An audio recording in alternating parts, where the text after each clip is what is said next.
There's a minivan that's parked just on the east side of the building. There's lights on, so if anybody's left the mini.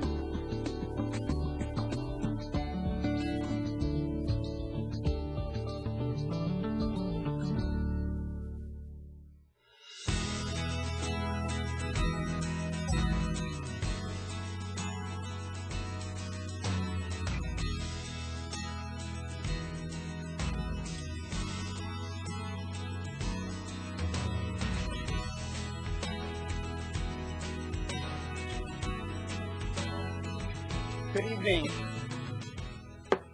I would like to call the February 14th, 2012 Longmont City Council meeting to order. This is a regular session. Could we please start with a roll call? Yes, Mayor Coombs. Present. Council members Bagley. Here. Finley. Here. Levison. Here. Samori. Present. Santos. Here. Witt. Here. Mayor Coombs, we have a quorum. Let's please stand for the Pledge of Allegiance to the flag. I pledge allegiance to the flag of the United States of America and to the republic for which it stands, one nation, under God, indivisible, with liberty and justice for all.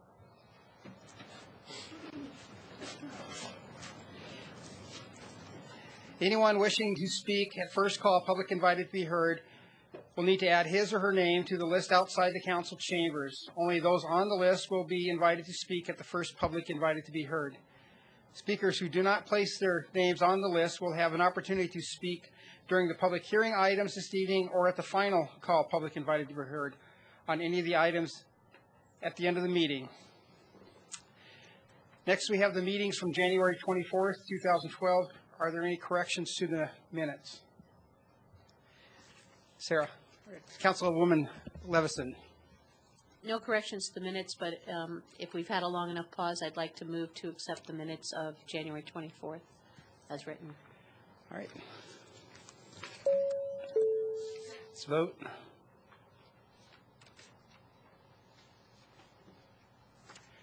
Passes 7-0. Mayor, the only item we have for additional submissions under item 4 your agenda is you have received a copy of House Bill 1277, and Sandy Cedar will bring that up when she's discussing item 9K on your agenda. All right, thank you. And as far as a report tonight, Mayor and Council, I would like to have Ken Houston come down and make a short presentation, and he's going to introduce somebody from the Northern Water Conservation District for a few remarks. All right. Thank you, Ken. Good evening, Mayor and members of Council. My name is Ken Houston. I'm the Water Resources Administrator for the City of Longmont. And before you tonight on consent agenda, we have a intergovernmental agreement with the Northern Colorado Water Conservancy District. That agreement is for the continuation of the environmental and permitting efforts on the Windy Gap firming project.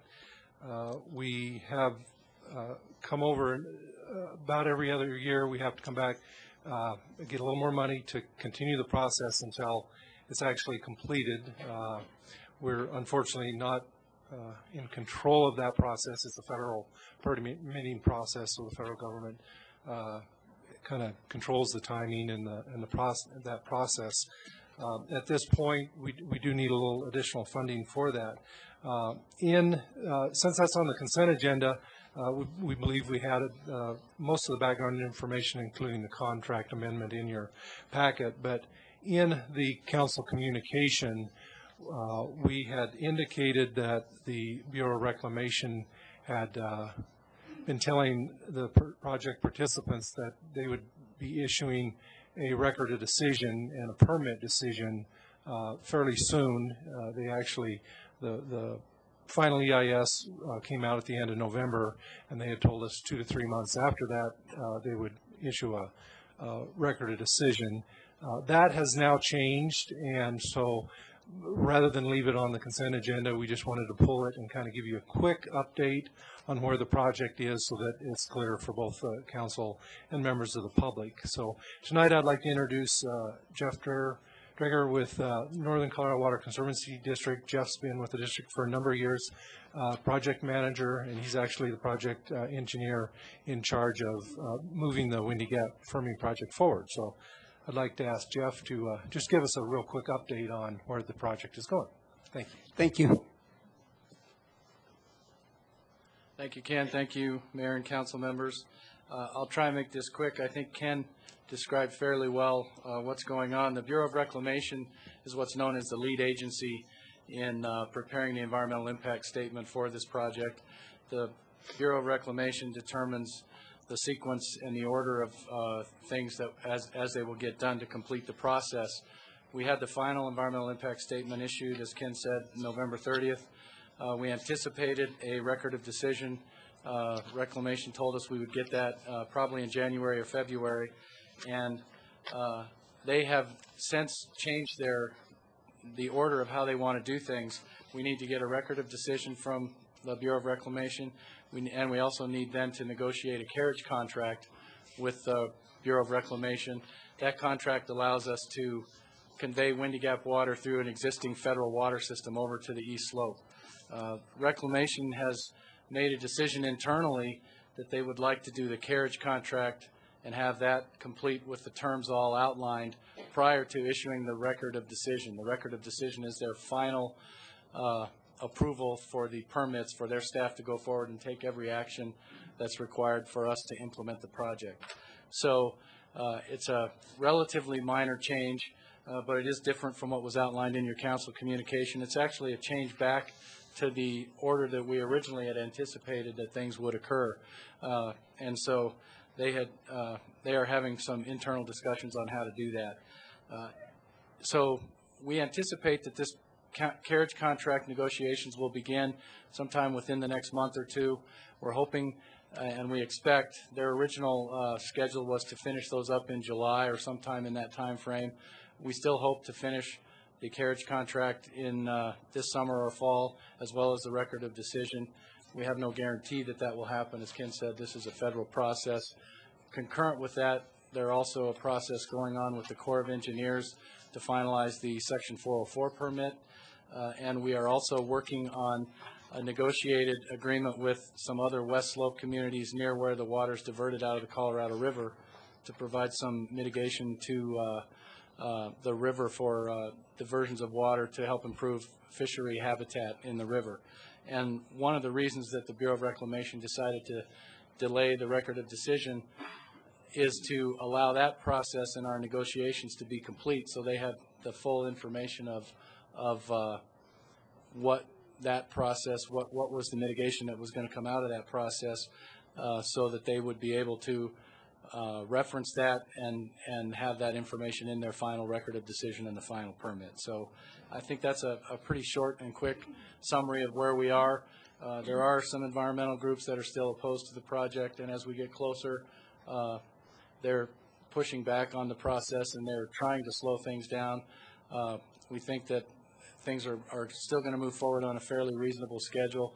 This money will get us through to the end of this permitting process, we anticipate, and we'll be able to start actual project design, we hope by end of this year or early next year, move into the more of the engineering design phase. So that's a short summary for where we're at. And again, we just wanted to point out the difference between where we are and what's in your communication.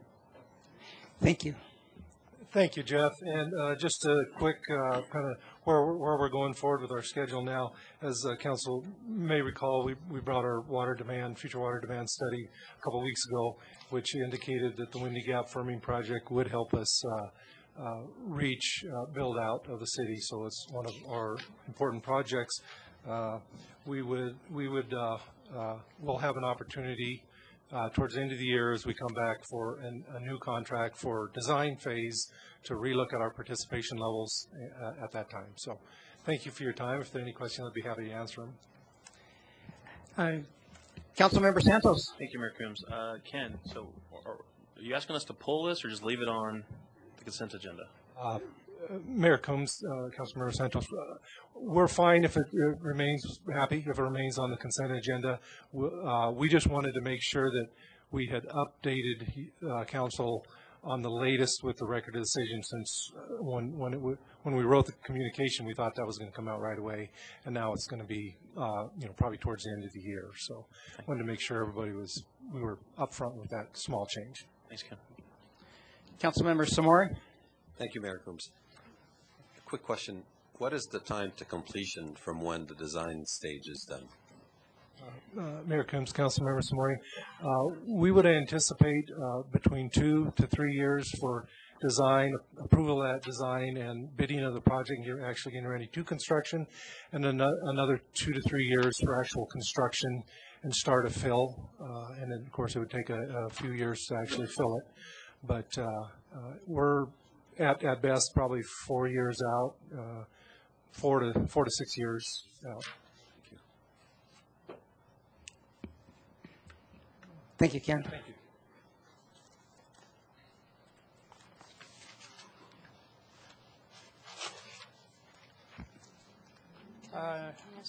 Next, we have a presentation. Excuse me. Councilmember. Oh, it says McCoy. Yeah, I'm not McCoy. Levison. Levison. Thank you, Mayor. Since we're kind of taking that a little bit not where we're going to have it in the agenda, could we just make some notation in the minutes to refer back to the manager's report when since we're not maybe going to pull it from the agenda, to say that there was additional information passed to council, somehow to reflect that we did have an update on that the information in the packet was sorry. I guess maybe we should pull it off the agenda just to note that we received additional information, so that it's clear if someone's looking at the minutes for a particular agenda item. I don't know if that's if we should make that notation somehow.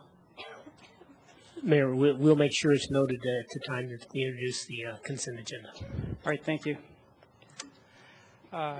Next, we have a proclamation designating January 2012 as National Teen Dating Violence Awareness and Prevention Month in Longmont, Colorado.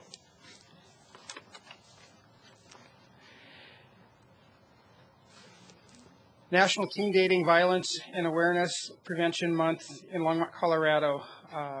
This is a proclamation designating February 2012 as the National Teen Dating Violence Awareness and Prevention Month in Longmont, Colorado. Whereas teen dating violence is a reality for many youth and an issue that many parents are aware of, and whereas 1 in 3 young people are affected by physical, sexual, or verbal dating violence, with 1 in 5 in a serious relationship reporting having been slapped, pushed, hit, threatened, or coerced by a partner, and breakups can be a time of greater risk even when a relationship has never physically abused, and whereas by providing young people with education about healthy relationships and relationship skills, we recognize that dating violence can be prevented, and whereas Teen Dating Violence Prevention and Awareness Month provides an excellent opportunity for residents to learn more about preventing dating violence and to show support for numerous organizations and individuals who provide critical advocacy services and assistance to the victims, and whereas everyone has the right to a safe and healthy relationship and to be free from abuse. Now, therefore, I, Dennis L. Coombs, by virtue of the authority vested in me and the City Council and the City of Longmont, do hereby proclaim February 2012 as the National Teen Dating Violence Awareness and Prevention Month in Longmont, and I encourage Longmont residents to respond to and work toward ending teen dating violence and supporting community efforts to empower teens to develop healthier relationships. Is there people here from Levi here? I can present this to you. Would you like to say a few words? Good evening, Mayor and council members. I'm Kim Hurd, and I'm one of the project coordinators for Levi. And this is my coworker, Trish Wood, Courtney McAllister from the Safe Shelter of St. Vrain Valley, and Michelle Dusenberry from DART. And we're just a few of the organizations that make up the collaboration of Levi. And we're very appreciative that you were doing this proclamation for us this month. And we are doing lots of activities around Teen Dating Violence Month around the community. So thank you.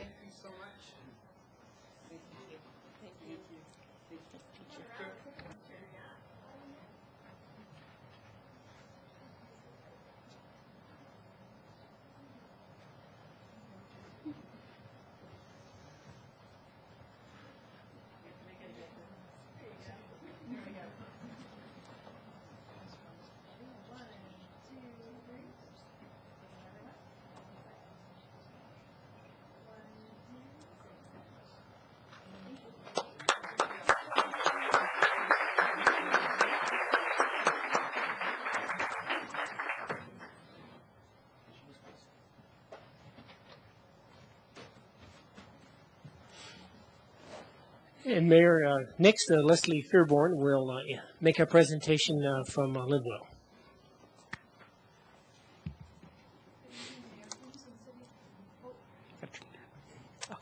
Good evening. We'll start that again.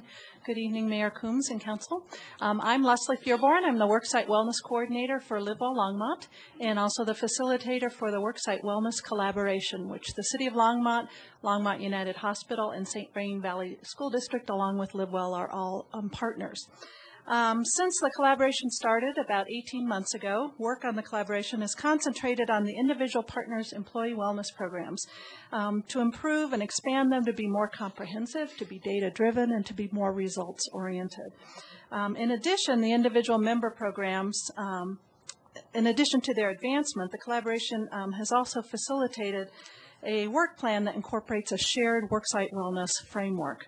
And has developed common assessment tools, strategies, communication plans, and some cross-member challenges.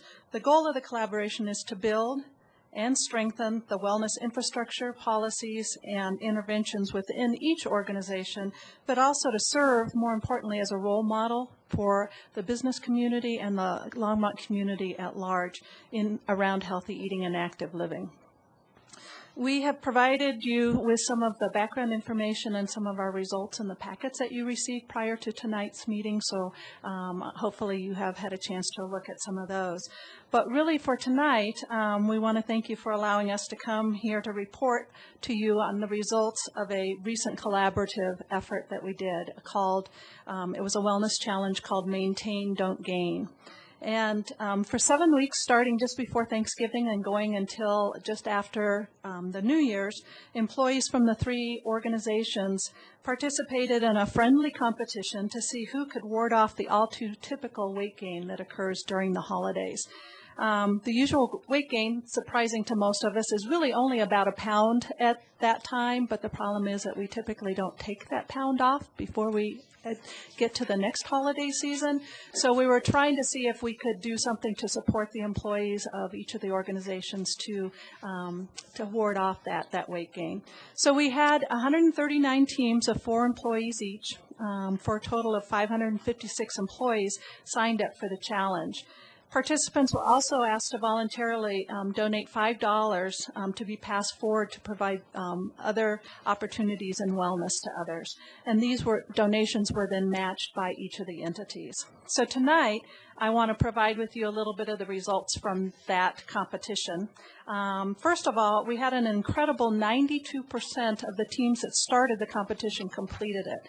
And in a competition like this, it's like, oh, I know I didn't make it, so I'm going to drop out. So to have 92% of the teams actually complete the whole program and give us those results, we thought was fantastic.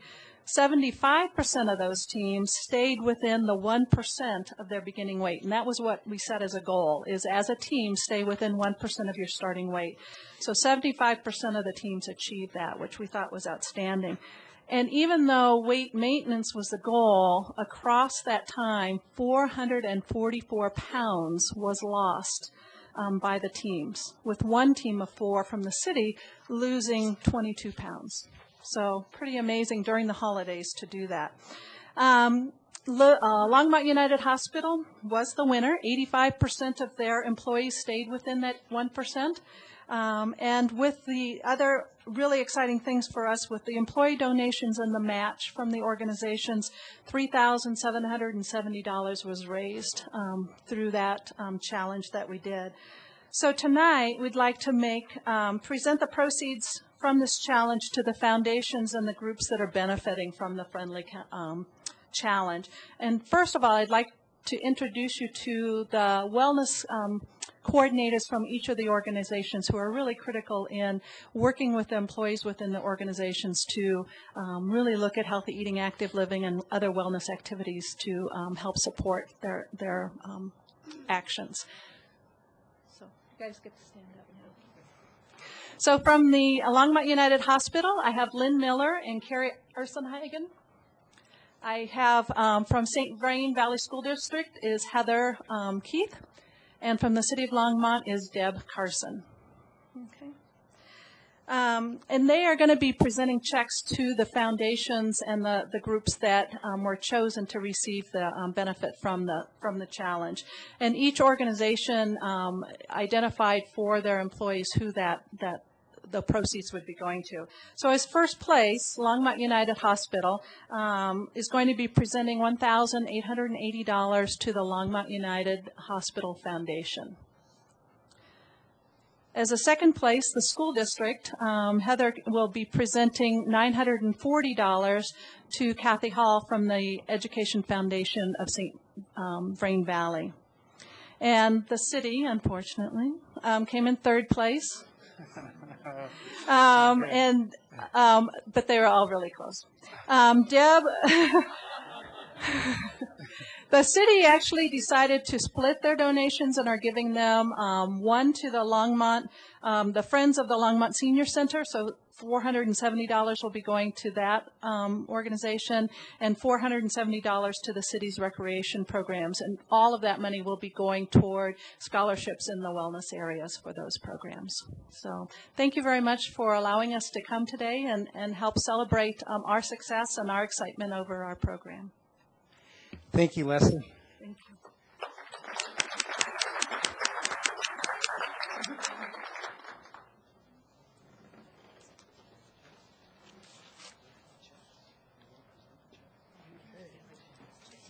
Guess I don't have the list.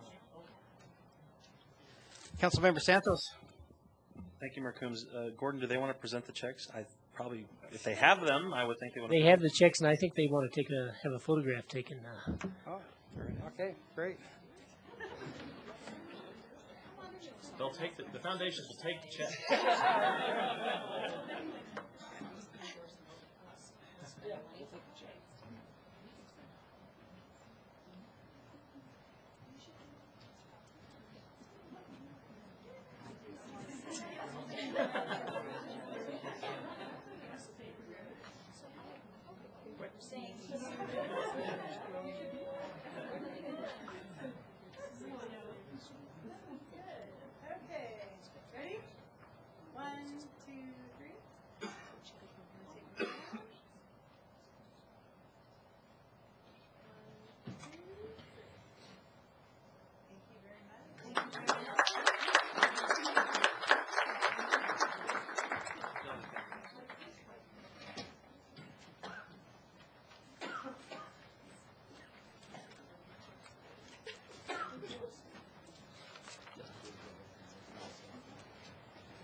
The first person on the list, public invited to be heard, is Steve Donnellan. Will you please come down and state your name, address before you begin speaking?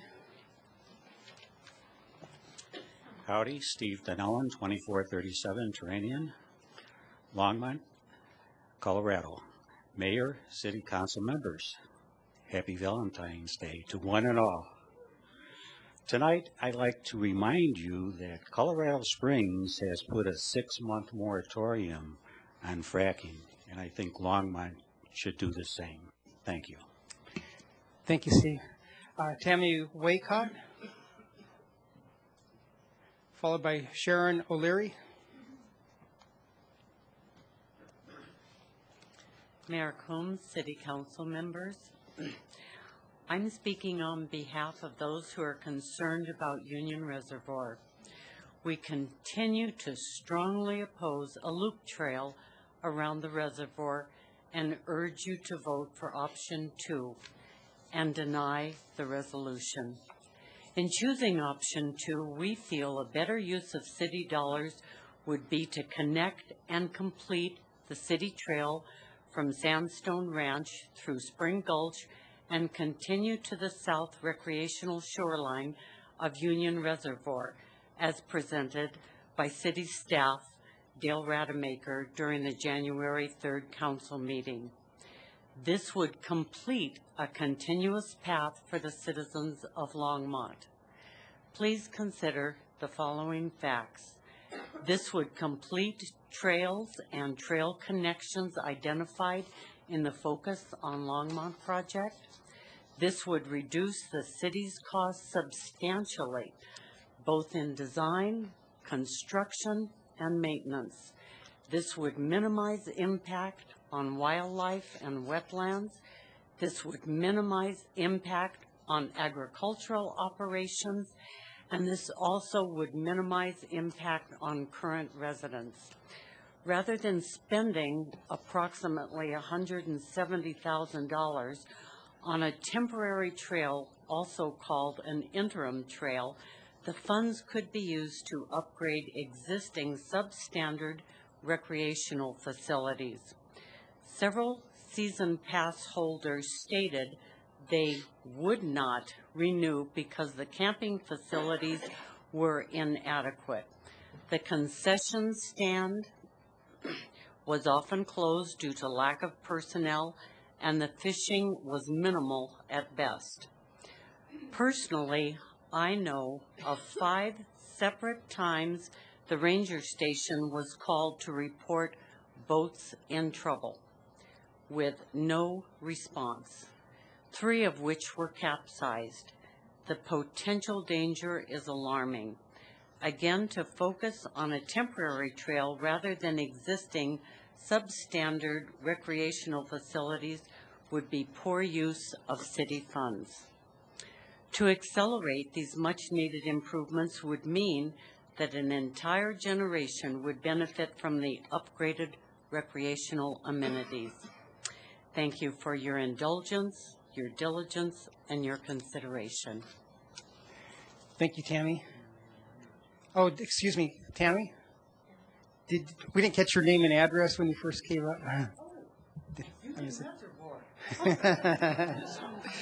Tammy Waycott, 1450 Well County Road 28. Okay. Thank you. Sharon O'Leary?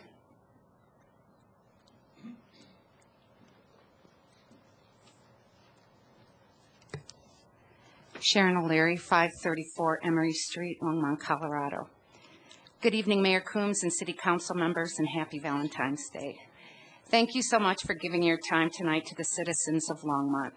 It's truly a sign of love. I'm here tonight as the chairperson for the Longmont Parks, Recreation, and Open Space Board to strongly urge you to approve the resolution approving and supporting the Union Reservoir Recreational Master Plan. This plan has been diligently worked on by staff with regular ongoing board recommendations and continual public input for the past 5 years. The time is now to reward the collaborative efforts of Longmont and begin the process to implement the master plan with your approval. The one thing I know for sure is that the public process that has been involved with this plan has only increased over the years. I know that as a board, we strongly pushed for the public process on all projects because we value the public's input and perspective. For this project alone, we held stakeholder meetings, project overview, and visioning charrettes for the presentation of 3 concept plans, and that was just the beginning. There were multiple meetings to follow throughout the years. Ways in which we tried to get the public informed and involved was through mailings, and that was kicked off with 900 invitations at the get-go. Newspaper articles, and we utilized the City of Longmont webpage that included an online survey. We had a voice hotline mailbox for those who do not have computer access. There were display boards set up for the public at the Senior Center, the library, rec center, and out at Union Reservoir. We did outreach for our Spanish-speaking citizens by hosting tamales and talks and utilizing the Lele radio show. Short of knocking on doors, I am confident that the public process was exceptionally addressed. The second thing I know for sure is that as a board, we have listened to the citizens and we've tweaked the plan as needed. We also listened to concerns expressed by council and again tweaked the plan. We have gone after grants. We've incorporated conservation trusts and open space funds to budget for this project. Trail completion and the ability to access open space has been a priority for citizens and council. This has also been addressed. The time is now to move forward so that this generation, not only future generations, can enjoy the opportunities and beauty of Union Reservoir. Please honor the time, commitment, and collaboration of Longmont citizens and advisory boards by approving the Union Reservoir Recreation Master Plan. And again, thank you for your time this evening. Thank you, Sharon. Judy Bigger, followed by Teresa Lichty.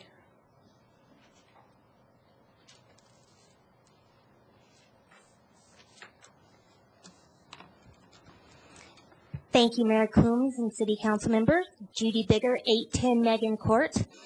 Thank you for being here on Valentine's evening, and I hope you're enjoying your pezzes. Everybody at any age should enjoy a pez or two. I just want to express my sincere appreciation for Dennis Coombs for stepping out as who he is and being a proud person to speak out on the Marriage Equality Act. I appreciate your thoughtfulness, and I know that this is our 26th Valentine's Day celebrating together as a married couple, and I don't know why there isn't anybody in this world that shouldn't be able to do the same, no matter if it's same-sex or not. So thank you, Mayor Coombs, and happy Valentine's Day. Thank you, Judy. Teresa Lichty.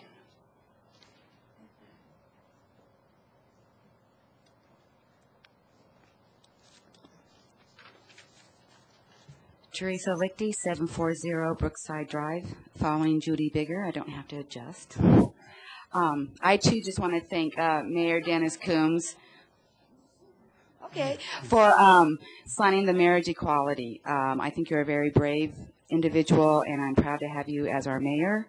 And I've always been proud to live in Longmont, but I'm even more proud now. So thank you very much. And thank the rest of council for being here tonight on Valentine's Day. Thank you, Teresa. John Bigger, followed by Jake Marsing.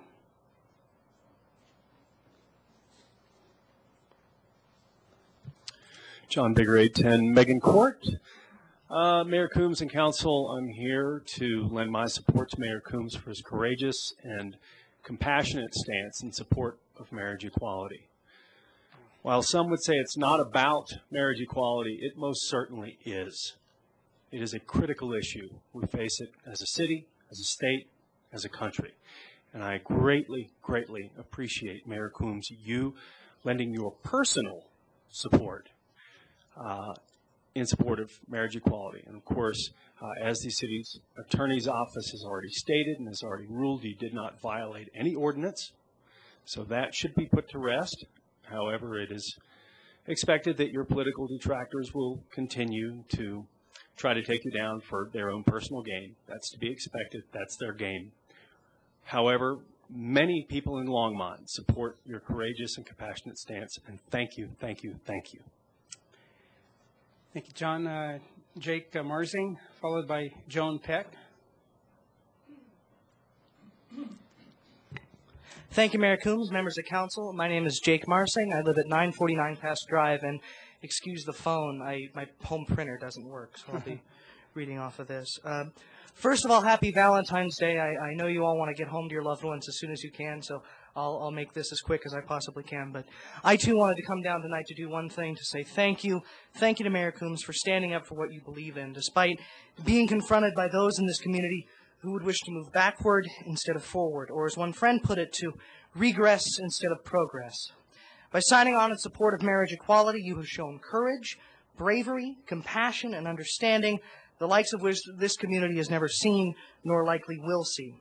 And I understand that there is certainly a lot of desire amongst council and amongst members of the community to move past this issue and to get beyond it. But since it is your first night back, since this whole hoopla was created, I thought I would come down and say thank you. Now, some of the folks who have opposed you on this issue have said that you violated city ordinances and that you swore an oath to protect. But in that same oath, you said you'd protect another pretty important document as well. The 14th Amendment to the United States Constitution guarantees every individual who's lucky enough to call himself a citizen in this country equal protection under the law. But what do I know? I'm just some snot-nosed kid and certainly no attorney. As far as I know, there's still only 2 of those in this room. So again, I want to say thank you for standing up on behalf of our LGBTQ brothers and sisters who've been fighting for years to ensure that finally, at long, long last, the American dream can come to fruition and all Americans can share that fundamental right to love that we celebrate on this Valentine's Day. So now the fight goes on, the work continues, and as a great man who I admire once said, the dream will never die. Council members, thank you for your time, and Mayor Coombs, thank you for your courage. Thank you, Jake. Joan Peck.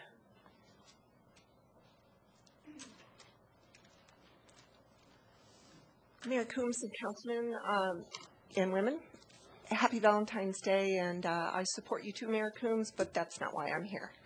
I'm here to encourage the city to put a 6-month... Can you state your address? Joan Peck, 1935 Spruce Avenue, Longmont. I'm here to encourage City Council to put a 6-month moratorium on surface permits for the gas and oil drilling industry. I was real disappointed last Monday when we had the little survey with the orange dots that a moratorium was not included as an option on that survey. Our own city attorney has said that there would be no risk to the city as far as being sued by the state to put a 6-month moratorium on the gas and oil drilling. So I don't know exactly why we're not doing that. I also want to address 2 statements that a couple of council people made that were overheard by residents. And one of them was that this wouldn't have happened, referring to the gas and oil industry coming in and asking for permits, if LifeBridge had been allowed to build. And the other statement was the city would never sell its mineral rights. Both statements are a little bit inaccurate because it has to do with the mineral rights under the land. The stamp well that is on the Bogott property has been leaking, and that has been done according to the telecon report that you received last January, long before LifeBridge was going to build there. So it's a bit of a moot point that it would have happened if we would have allowed them to build, because that well was on the Bogott property. So the other thing is that the city has put out a map on your website with all of the places that can be drilled. My question is, and why I think we should have a moratorium is, do we actually own the mineral rights under the land? And if we don't, who does? Sometimes just because you buy the land, that does not mean you buy the oil and mineral rights. Per the Aden property, if I understand that right, had 3 wells on there when we purchased it. So somebody else owned those mineral rights. Just because we purchased it, it doesn't mean that we have the right to give those mineral rights to the gas and oil industry, nor does it mean that the gas and oil industry actually owns those mineral rights. So what we need, and what I'm encouraging you to do, is to put a 6-month moratorium on so that we can actually have city staff do a complete research, including a title search, to see if we own the mineral rights, can we sell the mineral rights. Also, one of the properties that is on your map is the Rogers Grove property. If I understand fracking correctly, the oil and gas industry can frack up to a 20-mile diameter with 10 miles in any direction. Is that I'm not sure if that's correct, but that's what I have read. According to, well, let's just put it, that's what I have read. We need to research to see if that's okay, if that's actually true. Because if it is, that means if you put a well in Rogers Grove, you can frack under my house. Has anybody given anyone the permission to the mineral rights under my house? Chances are I don't own those, nor does my husband. If you look at the title to your property, whether the bank holds it or whether you hold it, the mineral rights probably don't even belong to you. So that is what I am asking you to do. Give us a 6-month moratorium to actually research that. Make sure that we're doing the right thing. Thank you very much. Thank you, Joan. And I don't own the mineral rights to my property. Camille Accountius, followed by Rick Accountius.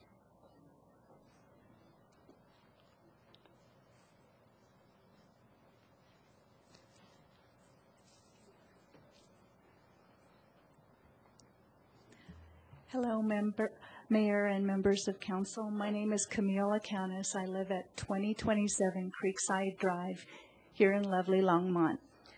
How appropriate it is on this day of love and appreciation that I have the opportunity to speak about a lovely potential amenity of the city of Longmont. I'm speaking of the Union Reservoir Master Plan. My family lived on the east side of Longmont for 11 years. During that time, we've seen city implement and install 2 major parks, the Sandstone Ranch and the Stephen Day Park. Although sadly, our children, when we moved here were young, were almost full-grown adults by the time Stephen Day Park was finally finished. I encourage you to have complete confidence in your staff when they implement the master plan. I know them to be sensitive to all concerns while they create a magnificent asset for our community. I urge you to approve the master plan for Union Reservoir without delay. I don't want to have to use a walker when the trail is finally open. Thank you. Thank you, Camille. Rick Accountis.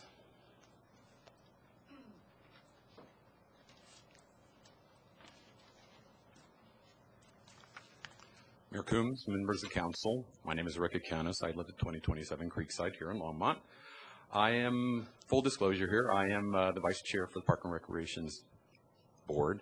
I'm not here to speak in that capacity, however. I'm here to speak as a private citizen and hopefully to change a couple of council members' minds and to encourage council to come to the decision with regard to the master plan and including an interim trail. With that said, the question I think really boils down to trail or not to trail. Okay, so that said, let me just share some of my thoughts with regard to not trailing. Obviously, council will mitigate any sort of financial risk associated with if the reservoir is enlarged. All right, obviously, wildlife habitat won't be affected. You'll probably make a handful of the landowners around Union Reservoir happy. Good things.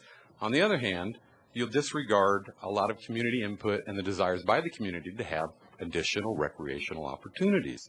There has been extensive input into this process, and it would be a shame to ignore that. Additionally, you'll be denying a number of Longmont families that live in proximity to the reservoir the opportunity to use that reservoir to its fullest capacity. This also leaves the reservoir in its underutilized state. So, to trail. I'm not going to belabor the list here that I've had and that you've probably heard countless amounts of times. It enhances the quality of life. It enhances property values. It enhances employers' desire to relocate or move to Longmont. There's plenty of reasons to put this trail in place. In a nutshell, the reservoir is a physically tangible benefit to our community, both in terms of economic and recreational uses. Its quality of life is improved, recreational opportunities are better, and of course, property values increase. The con to this situation, of course, is you'll make a handful of landowners around Union Reservoir unhappy. So to me, the real sticking point, at least for some council members, is whether or not we enlarge this reservoir. I got to make this quick. The Windy Gap project. It's a big project. It involves federal and state input. It involves multiple communities around the Front Range and the Western Slope to provide input. Do we honestly believe that in 5 years, and I don't mean to contradict staff, but do we honestly believe that this project will possibly move through design phase in the next 5 years? I doubt it. That's one hurdle. Second hurdle is, of course, that we have to decide upon our level of participation. I don't personally believe that we're ready to even make that commitment. It may take years before we make that decision. We have alternatives available to us with regard to storage, water storage. And finally, the biggest hurdle of all, we don't own the property around Union Reservoir. We have no confidence. I guess I challenge council. Do we know with 100% certainty that every landowner around the reservoir is willing to sell us their property in the next 5 to 10 years? I don't think so. Thank you very much. I hope you approve the resolution. Thank you. Thank you, Rick. David Pelster, followed by John Cody. Good evening, Mayor Coombs, fellow council members. My name is David Pelster. I live at 1574 Goshawk Drive. Happy Valentine's Day to Longmont. I love my city. The first thing that I wanted to say, I wanted to correct a few people. I'm here to talk about oil and gas, as usual. They're requesting for a moratorium to prevent new permits for 6 months. I think what they meant to say is to extend it for another 6 months. But that's not actually what I'm here to talk about. The first thing I wanted to do was thank the city. I read the proposed gas regulations on one particular regulation, and that is the closed loop. Thank you. I like it. The one addition that I would like to see, though, is under air quality. It says oil and gas well operations are prohibited from causing airborne emissions in concentrations that are known to cause negative health impacts. But there's nothing in there to know if these wells are doing that. I would like to see either a regulation requiring the oil and gas companies to pay for third-party air quality monitoring or the city to pay for it. I really want clean air for my family and for myself. Thank you. That's all I have. Good night. Thank you, David. John Cody, followed by Chris Porzuchek.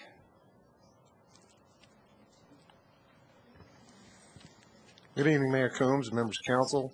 I'm John Cody, president of the Longmont Area Economic Council, 528 Main Street. So, happy Valentine's Day.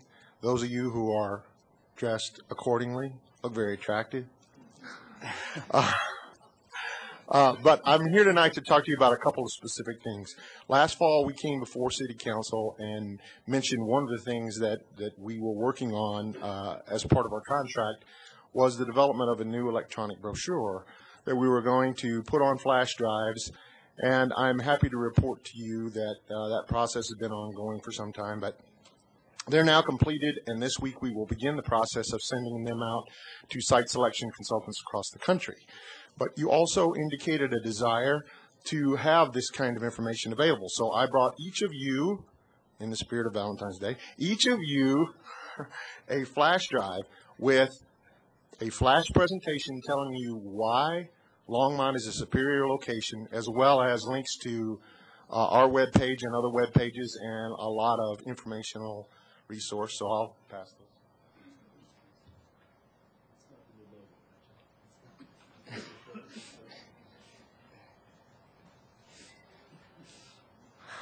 Secondly, I just wanted to say that last summer we had the opportunity to come before council, my board, and have a dialogue with you about what we're doing and what we consider important and get the council's input.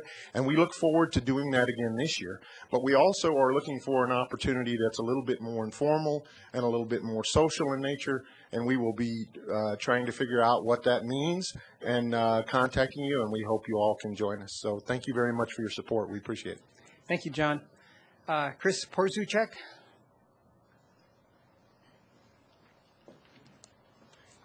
Good evening, Mayor, City Council. Chris Porzuchek, 12624 Weld County Road 1, Longmont, and that's very good. Dead on. Dead on. Here to talk about a few things. With regard to the regulation that came out last week, I'm putting it in context of this can still go behind my house 350 feet. 50 feet from our property line. Does this protect my son Jack? Bottom line, the answer is no. Is there air protection? No. Is my setback far enough? No. If that thing falls over, my kid's playing in the yard, it falls on him still. Let's be real. It's 50 feet from my property line. That can't happen. I haven't heard anything otherwise, and according to the regulations that are still in place, I'm taking it from that. So I'm not happy with the regulation, and along with what everybody else had to say here, I'd like to see a 6-month extension also, because I think there is still a lot of things to work through with regard to the regulations that are in place and the investigation that needs to go on from the city level while you guys are putting these regulations in place. The other thing is the map that was introduced. Here's a copy of the map that was introduced by the city. And then there's the copy that I think it should look like. So it shows where everything is actually going to be drilling, which gives us a better idea of exactly whose neighborhood and whose backyard and whose park that this is going to go in, instead of this very benign looking yellow.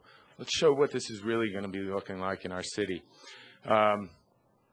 With regard to the master plan that's on the table this evening, it's kind of like a luxury item we're putting in around Union Reservoir, when really there's a lot bigger issue I think we need to address around that lake. But let me ask you a couple questions. Will the trail need to be moved when the drill rigs come in? The drill rigs are coming in 2 months, according to our city moratorium. If they do need to be moved, should we even be bothering with this? Will the trail have to shut down while we are drilling? If so, why should we put it in? If we're going to delay it and then we're going to inundate it in a few years, why even bother with this interim trail? So my thought is reject it. I don't think it has any business in there.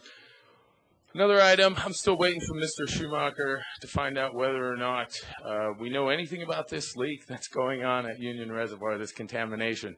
Still there. Still no report. Still nothing in concrete from COGCC. Still nothing from the city. I've emailed them, 4 times now, trying to get an answer. Still have no answer.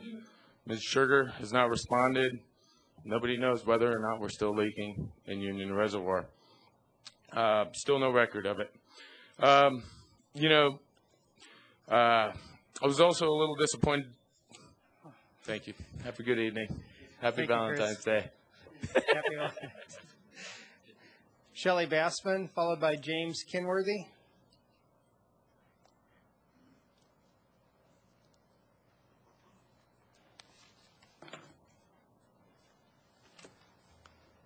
Good evening, Mayor Coombs and Council. Happy Valentine's Day. I too wanted to say thank you. Don't forget to state your address. Right, Shelley Bassman, 3414 Lakeview Circle. Thank you. Happy to be a Longmonter. So in keeping with my happy to be a Longmonter and be a citizen here in our city, I'm happy to report from Northwest Longmont that the gate in the Oligarchy Ditch north of McIntosh Lake is open and the lake is being refilled since about 10 days ago. It's beautiful, clean, cold Rocky Mountain water, and it flows over. It's beautiful to see, and it flows over weirs. It's beautiful to hear. It's one of the special things about being in Longmont. And I'm also reporting, probably obvious, that winter boating season is on hiatus. I've not been able to take my kayak out for a few weeks.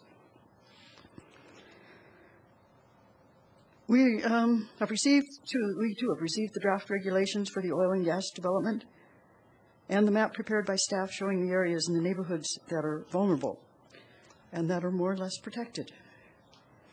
It was cool to see the map of Greeley. I hadn't, it's obvious when you look at, knowing that the centers of the cities are pretty well protected, whether that's by mixed-use zoning or close proximity of the building, but it's the edges of the city that are really vulnerable and that have been heavily encroached in Greeley, and which it would be awfully nice to not see that in Longmont. Because the Union Reservoir and McIntosh Lake are both very vulnerable. And we sure would like to have both of them be open space and parks and not heavy hazardous uses. The drafts are pretty good. It's a really good first draft, but it is a first draft. And what's missing from this process is the time for public input, and that needs to be at least 30 days. Public comment, and then for staff to consider and incorporate that which is good.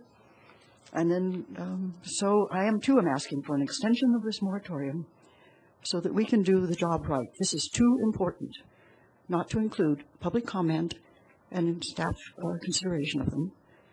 And this week went Thursday, early in the morning at the state capitol. There's a really important bill that it is important for cities to show up and oppose. It's the bill that would strip cities of all local control of oil and gas regulation. 088. It sure would be nice if our city government, some members of it, would find the time to go and do that. Thank you, Shelley. You're welcome. Thank you. James Kinworthy.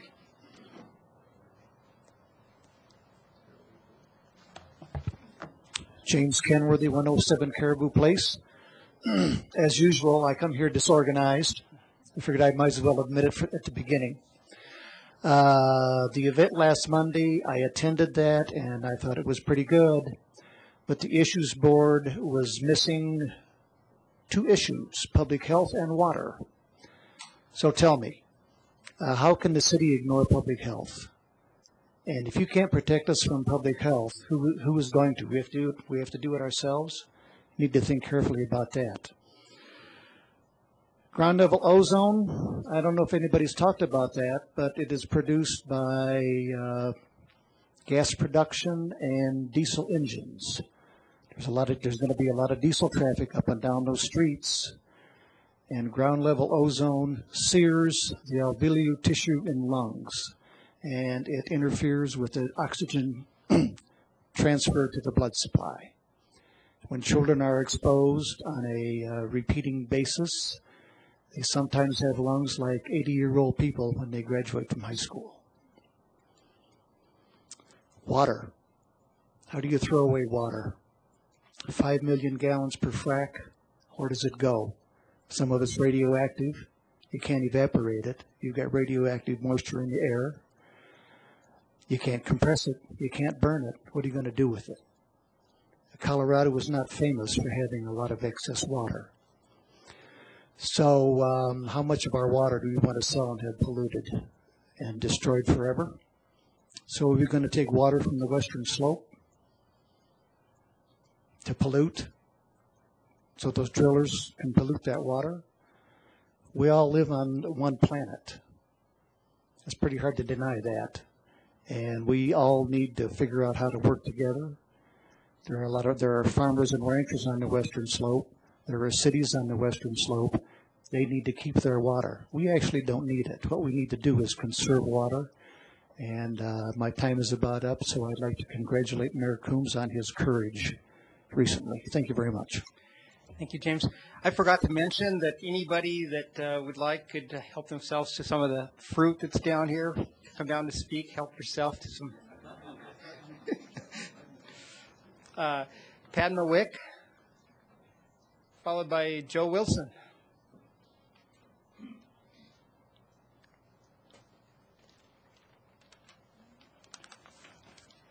Good evening, Mayor Coombs and council members. My name is Padma Wick, and I live at 4213 Frederick Circle. And I also want to encourage you to extend the moratorium an additional 6 months for the reasons already mentioned. And I want to say thanks to Mayor Coombs for his courageous personal statement in support of everyone's right to marry the person they love. My own marriage commitment has brought me great joy, and I wish that possibility for everyone. I also thank Mayor Coombs for making his personal statement in an ethical and legal manner appropriate for a Longmont citizen and according to the ordinances of Longmont. Thank you. Thank you, Padma. Joe Wilson, followed by Marilyn Hughes.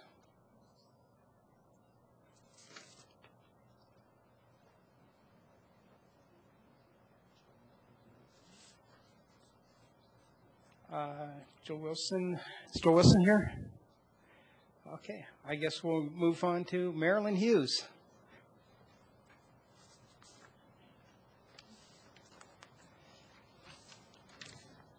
Good evening, Mayor Coombs and council members. Marilyn Hughes, 1126 4th Avenue in Longmont. Tonight, I'd like to speak on 3 different issues. Issue 1 is the Colorado Asset Bill. That stands for Advancing Students for a Stronger Economy Tomorrow. I believe it will ensure Colorado's economy is built on a strong foundation of talented, educated, innovative, and diverse workforce by encouraging the maximum number of students to earn a college education. Businesses look for a highly educated workforce when deciding where to open or relocate. The asset legislation allows undocumented students to become eligible for a new standard tuition rate that is higher than in-state tuition, but lower than out-of-state tuition. The new legislation would not cost taxpayers anything and could attract new revenue to the schools. This is not free tuition. Students pay their own way to go to college. Undocumented students are not eligible for any state or federal financial aid. I believe this legislation is good for Colorado and good for Longmont.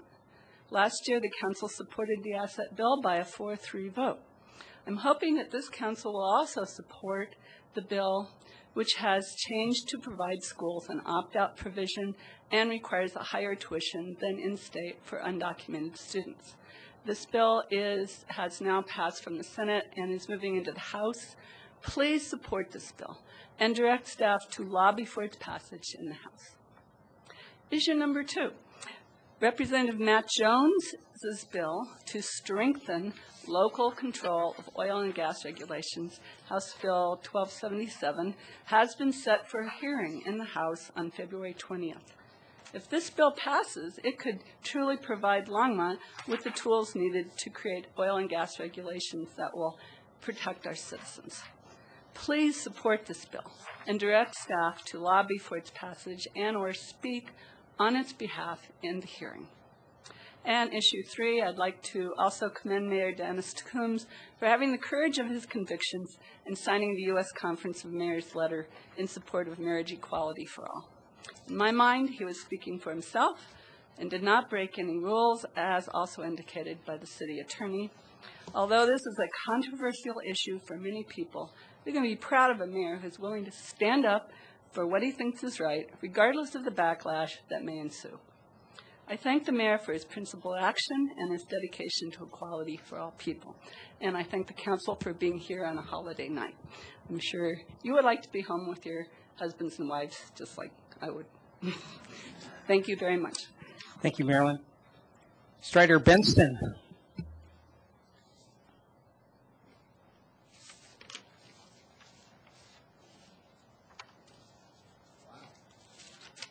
What a cornucopia. Strider Benston, 951 West 17th.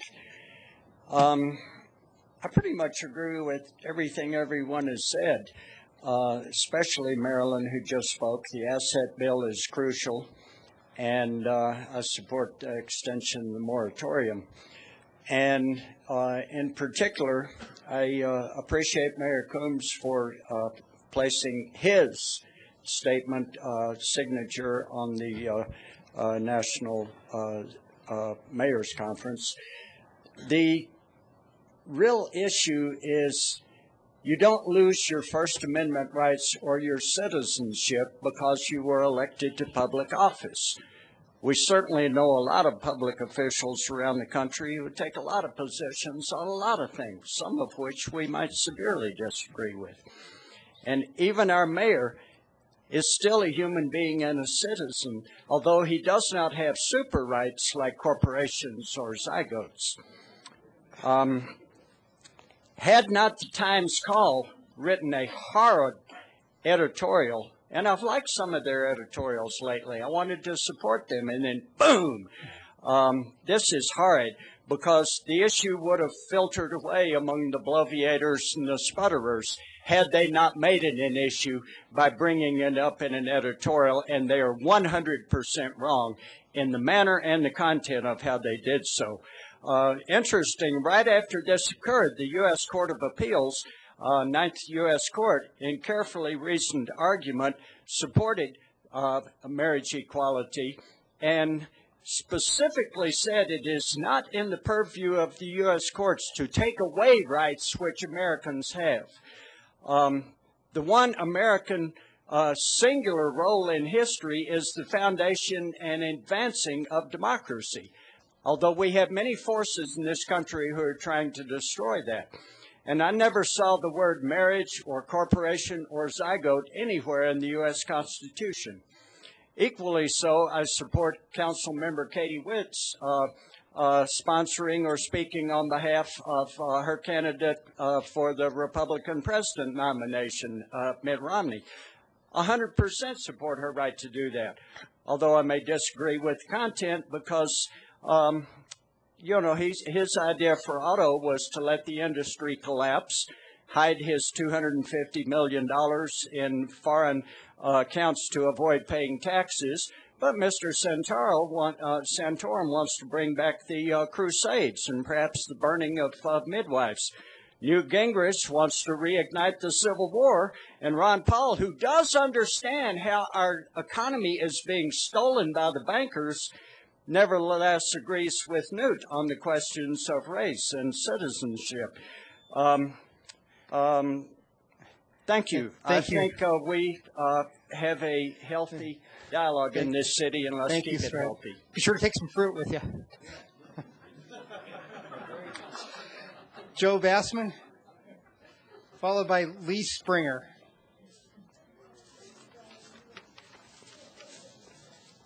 Thank you very much, Mr. Mayor. I'm Joe Bassman, 3414 Lakeview Circle, the owner of the surface rights there. I need to remember to not follow Strider. I totally lose my concentration. Thank you. So a lot has happened since we met last. I've missed you all. Particularly, the regulations have come out, and I've noticed that as a result of the regulations, there's been a lot of the draft regulations, there's been a lot of talk in the city regarding risk, particularly the risk about pushing back on the COGCC, the risk about possible lawsuit. In terms of looking at this as a risk analysis and being deliberate and weighing risks and deciding which options to take, I think it's also important to consider the risks of oil and gas wells in our city, in our community, in our neighborhoods, and as neighbors. They don't make good neighbors. However, it was very refreshing to hear at the meeting on the 6th last week that the city attorney recommended a course of action that is virtually risk-free. Those aren't exactly his words, but he did say that it would be unlikely that anyone would push back legally if the city were to extend its moratorium for 6 months. And if the city were to do that, there's plenty of things that could be done. To begin with, the regulations were done in haste. They're still fresh. In fact, there's many flaws within them. It would be an opportunity to vet the regulations and to see whether or not they really accomplish what we want them to accomplish. It would also be an opportunity for the city to plan for the reality of oil and gas wells within our city and try to mold that with the regulations to put the oil and gas wells in the places that would do the least damage. And we've all seen that there's a proposal on the table that originally was presented to the city with 182 dots in the Union Reservoir and Sandstone Lake area. We want to prevent that sort of thing, and no one would really look forward to that happening. Other things that we can do certainly involve the public. The public has offered a lot of information along this process. I think there's more to offer. Most importantly, it's an opportunity for the council and the city staff to be agents of change. We can be agents of change by proposing rule changes to the COGCC, where they would have to allow our cities to, or in fact, you could do a rule change recommending a larger setback. We could join Boulder County in their analysis of the COGC rules and regulations. It would be an opportunity to oppose Bill 1288, which strips local control from cities. We could support Bill 1277, which clarifies the city's rights for local control. And finally, I want to congratulate Mayor Coombs on being a good mayor and a good neighbor. That extends to all of the members of the council, and in many respects, I'm proud of all of you. Thank you. Thank you, Joe. I've got to apologize to Mike Schnatzmeyer. I skipped over you, so Mike is next, and then be followed by Lee Springer.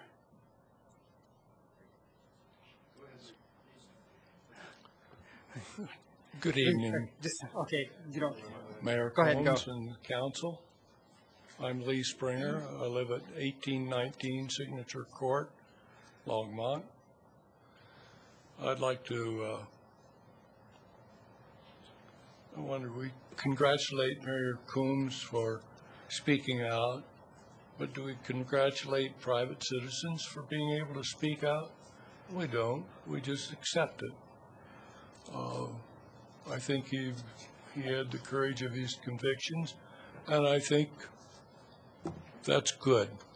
I would like to throw a little thing in about sexual preference. I just ran across a family, read about a family. The first daughter was very masculine in character and activities and so on and so forth. The second child, a son, was very normal. A son participated in boy-like things. The next two sons turned out to be gay.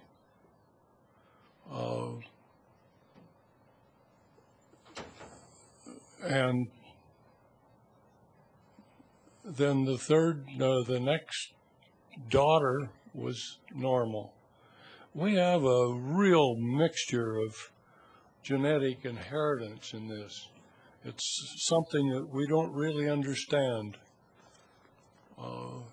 But we condemn people for being that way. And I don't think we should. It isn't their fault. They don't choose it. It's just there. So, congratulations, Mayor Combs. Thank you. Thank you, Lee. And Mike Schnatzmeyer. Can you pronounce your last name for me again? I know we've met in our office, but I apologize again. Certainly. My name is Mike Schnatzmeyer, 12001 Twilight Street, Longmont.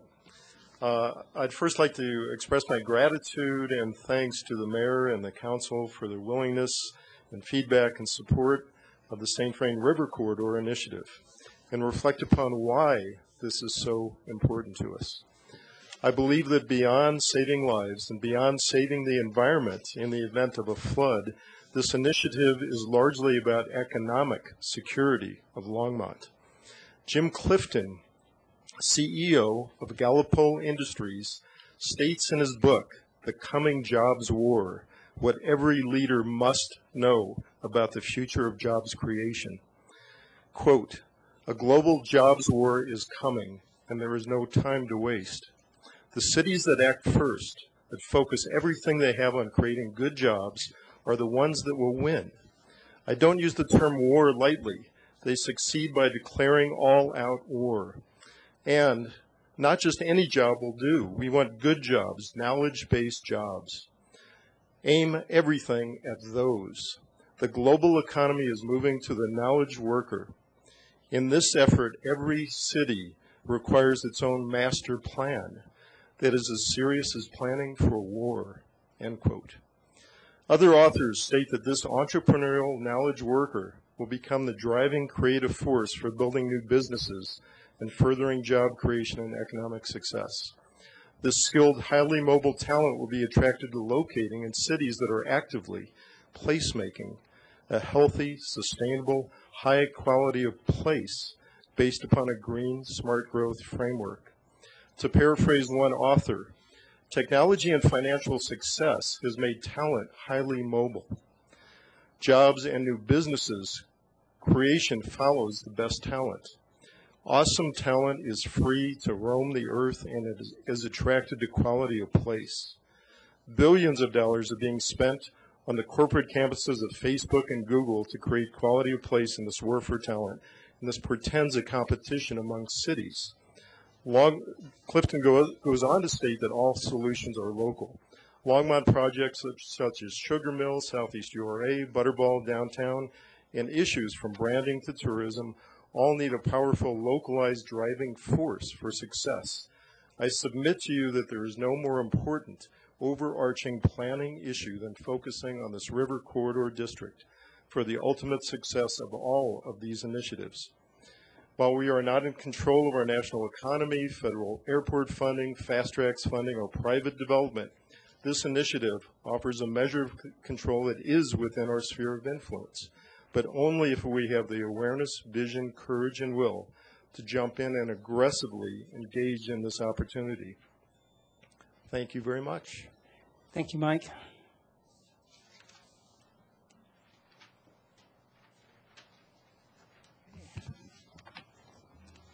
Mayor. Oh. Councilmember Santos. Thank you, Mayor Coombs. City Attorney, a lot of people are talking about for you tonight. I'd like to hear from you.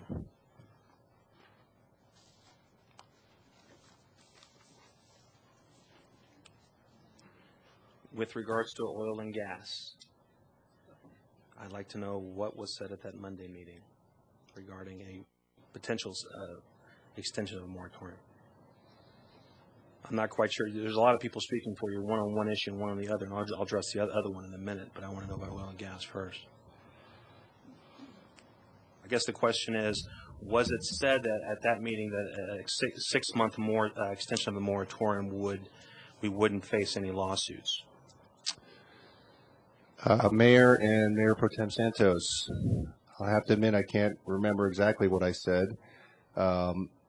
With regard to moratorium, there is Supreme Court case law that upheld a 10-month moratorium in a land use context in Pitkin County, and I think I recounted that case. And you know, for local regulation of oil and gas, home rule municipalities rely primarily upon their local land use authority. And so my opinion would be that 10 months would be a reasonable time frame that has been upheld by the Supreme Court in a different context. That was primarily wildlife and sensitive habitat. Certainly there are other considerations in the oil and gas field. The Oil and Gas Conservation Act does talk about the efficient and effective development of the resource while protecting public health and environment, and so it might be a slightly different balance in this context. And I'm assuming the city staff is meeting with COGCC staff, the Attorney General staff, Oil and Gas Association staff, as well as having meetings for the public to attend. So I guess the question is, are we meeting with the industry? Are we meeting with government officials, Attorney General and such? I know we just got Representative Jones's bill put on our desk, and it's not very lengthy, but I'm kind of curious about that, but Sandy will address that later. So are we meeting with folks? We certainly are in quick fashion. Actually, today we were meeting with COGCC, Dave Neslin, the Executive Director, Tom Kerr, the soon-to-be Acting Director, and Jake Matter from the Attorney General's Office. Yesterday we met with COGA, their Regulatory Counsel, Andrew Casper, their Special Counsel, Ken Wolstollen, and their Community Relations Liaison. The other question is, everyone keeps talking for you, and I read the Times article as well. You weren't directly quoted regarding Mayor Coombs. What is the official, the official recommendation from the City Attorney's Office? I thought this was a dead issue, but apparently not. Mayor Pro Tem, my opinion is that the council rules of procedure are for council to determine whether or not there's been a violation. I can give you my opinion as to the criteria that are to be applied, but From my perspective, the city attorney does not make determinations as to compliance as to rules of procedure. That's council's job. Okay, I just want to be very clear about that. Thank you. Okay, we're on to Section 8A. Mayor and Council, 8A is a second reading of Ordinance 2012-08. Public hearing and second reading of the bill for an ordinance making additional appropriations for the expenses and liabilities of the city of Longmont for the fiscal year beginning January 1st, 2012.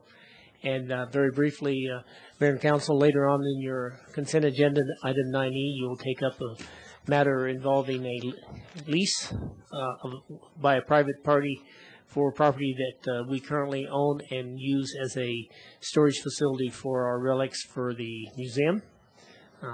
And this covers the cost of moving those particular items if this lease goes forward and the building is used by private party for retail, commercial. So if you have questions, we have staff here that can answer them. Otherwise, the public hearing is in order. Okay, are there any questions from council members before I open it up to public hearing? Seeing none, I will open this up for public hearing. No one has signed up for this. Is there anyone in the audience that would like to speak to this item? Seeing no one, I will close the public hearing at this point. Councilmember Santos. Thank you, Mayor Coombs. I would move Ordinance 2012-08. All right. Any further discussion? Seeing none, let's vote. Passes unanimously, 7-0. Mayor and Council, we're now ready for the consent agenda. Item 9A is Ordinance 2012-09, a bill for an ordinance making additional appropriations for the expenses and liabilities of the city of Longmont for the fiscal year beginning January 1st, 2012. Public hearing and second reading scheduled for February 28th. And I will say, just very briefly, this deals with money that is coming from Meals on Wheels for the expansion of the kitchen at the senior center. Second item on the consent agenda also deals with this, but it's actually a very positive asset that's going to be added to our senior center. 9B is Ordinance 2012-10, a bill for an ordinance amending the 2012-2016 Capital Improvement Program. Public hearing and second reading scheduled for February 28th. 9C is Ordinance 2012-11, a bill for an ordinance approving the rebate of development-related fees with GE Energy Control Solutions Incorporated. Public hearing and second reading scheduled for February 28th. 9D is Ordinance 2012-12, a bill for an ordinance approving the rebate of development-related fees with Micron Technology Incorporated. Public hearing and second reading scheduled for February 28th. 9E is Ordinance 2012-13, a bill for an ordinance authorizing the city of Longmont to lease the real property known as 103 Main Street, the premises, to White Trading Corp., doing business as Cheese Importers tenant. Public hearing and second reading scheduled for February 28th. 9F is Resolution 2012-03. This resolution is to approve the Union Reservoir Recreational Master Plan. 9G is Resolution 2012-05. This resolution approves and supports an application to GOCO for development of the St. Vrain Greenway Phase 11. 9GH, can't see from my own writing. H is Resolution 2012-06. This resolution approves an agreement with the state of Colorado for the fuels mitigation program at Button Rock Preserve. Item 9I is Resolution 2012-07. This resolution approves the intergovernmental agreement with the municipal subdistrict of the Northern Colorado Water Conservancy District for the Windy Gap Firming Project. And this is an item that you had received information from at the beginning of your meeting tonight from Northern Conservation District representatives. 9J is Resolution 2012-08. This resolution approves an intergovernmental agreement with Douglas County for participation in the sex offender tracking and registration system. Item 9K is to support or oppose resolutions, pieces of legislation, and we will add to that the item that was on your desk tonight. 9L is approved and authorize the mayor to sign the city manager employment contract. And 9M is accept public improvements for Blue Vista. And Mayor and Council, I would like to suggest that you remove item E and K for presentation purposes. E and K. Okay. Are there any other items that council wants to remove from the consent agenda? Councilmember Samari. I'd like to remove item F.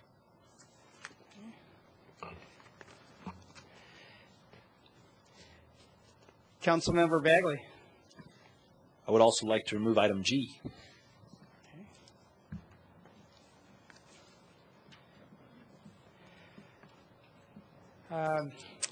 May I have a motion? And the motion is to remove items E, F, G, and K. Mayor, I would like to make a motion to move the consent agenda minus items E, F, G, and K. All right. Did I get that notation correctly? Yes. Thank you. All right, let's vote. Okay, it passes 7-0. Would now be a good time to take a 5-minute recess and get fruit.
Council. You removed item, or I requested that item 9E be removed for a short presentation. Can by everybody David please take Martin. their seats, please?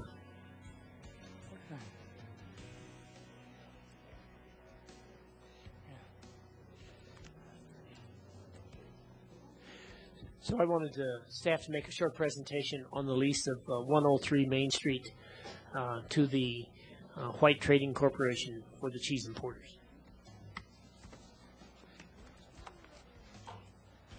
Good evening, Mayor Combs, City Council. I'm here to give a brief presentation on for the bill for the first reading for ordinance for the City of Longmont to enter into a lease with White Trading Corporation, also known as Cheese Importers, to open a retail store and cafe at a city-owned property at 103 Main Street. The city's museum collection storage facility, which is currently located at 103 Main Street, will be relocated to another facility in the city. The Cheese Importers Store and Cafe will open at 103 Main in the summer of 2012. A bit of background. In August 2011, Cheese Importers approached the City of Longmont to assist them with finding a new space in the city for their store and cafe, with a preference in the downtown area. Cheese Importers had outgrown their space at their current location on South Pratt Parkway and has their lease ending in June 2012 with no option to extend, and is looking for new space to accommodate their growth.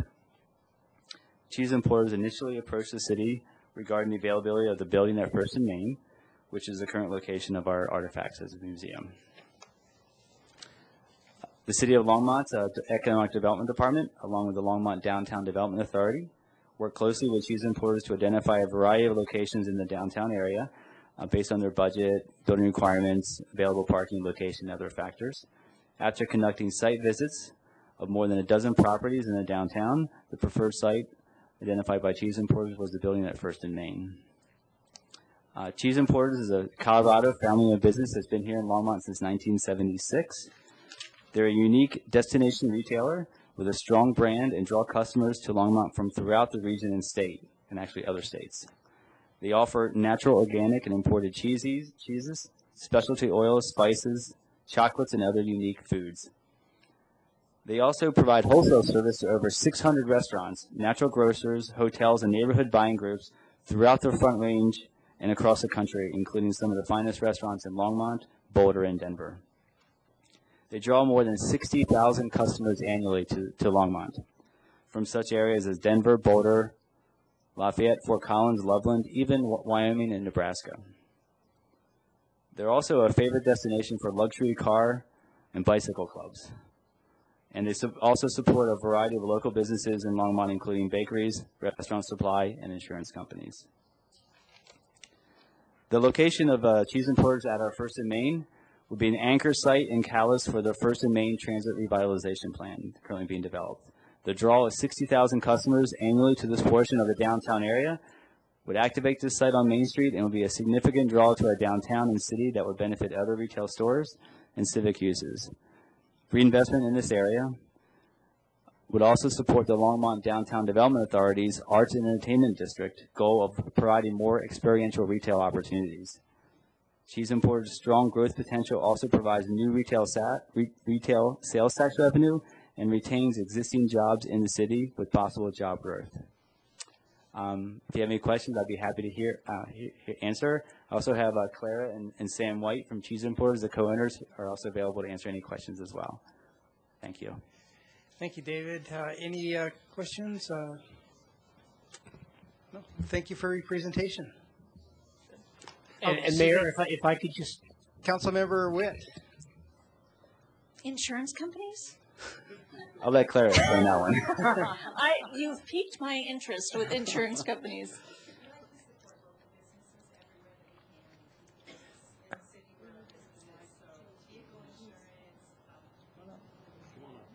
Yeah. Property insurance. So you get your property insurance and your vehicle insurance through local companies? Yes. Okay. Not you're providing cheese to insurance agents. No, because it was not that was not passed through to me. I just wanted to clarify. Thank you. Mayor. Council, go ahead. If I could just correct something I said earlier and apologize to everyone I offended. when I introduced this item, I called the items that the museum stores in this particular facility as relics, as opposed to artifacts. Oh, okay, sorry. And I've been told that I'm the only relic in this city, so therefore I wanted to apologize to everybody that I insulted. Thank you. Apology accepted. Councilmember Santos. Thank you, Mayor Coombs. I would gladly move ordinance 2012-13 to keep the cheese importers here. All right, let's vote.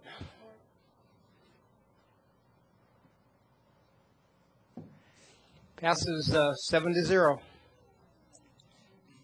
Mayor, the next item removed. Well, you removed K, but Alex removed F, so I don't know if you want to go in order, or do you want to just go? Mayor, we'll take item F, which is the Union Reservoir Master Plan, and we have staff, Paula's here to answer questions, or other staff members. Okay. Mayor and Council, Paula Fitzgerald, Parks and Open Space Project Manager for the Department of Public Works and Natural Resources. I think we've presented this enough to you recently, so I'm just here to answer questions, but I'd be happy to go over any details again if you'd like me to do so. Okay. Councilmember Samori. I won't make you do the presentation again.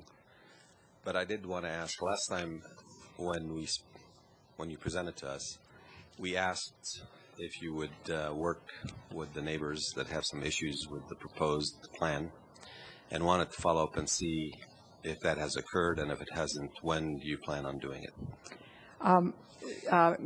Mayor and Councilman Samori, Kim Sugar has met with the residents up there on, I believe, a couple of occasions.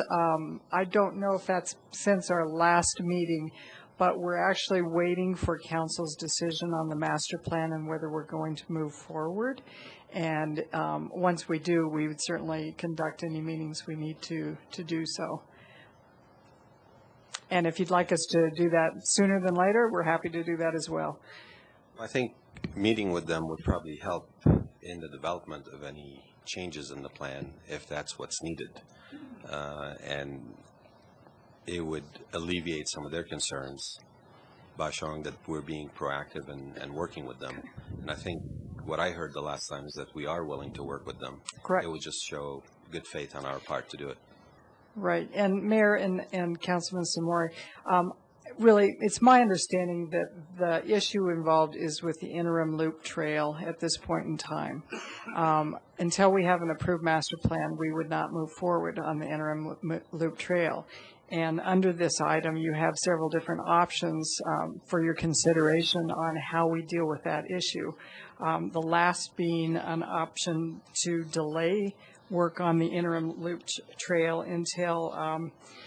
until discussions related to the enlargement of Union Reservoir complete, which is my understanding that those discussions on Windy Gap will happen within the next 6 months or so.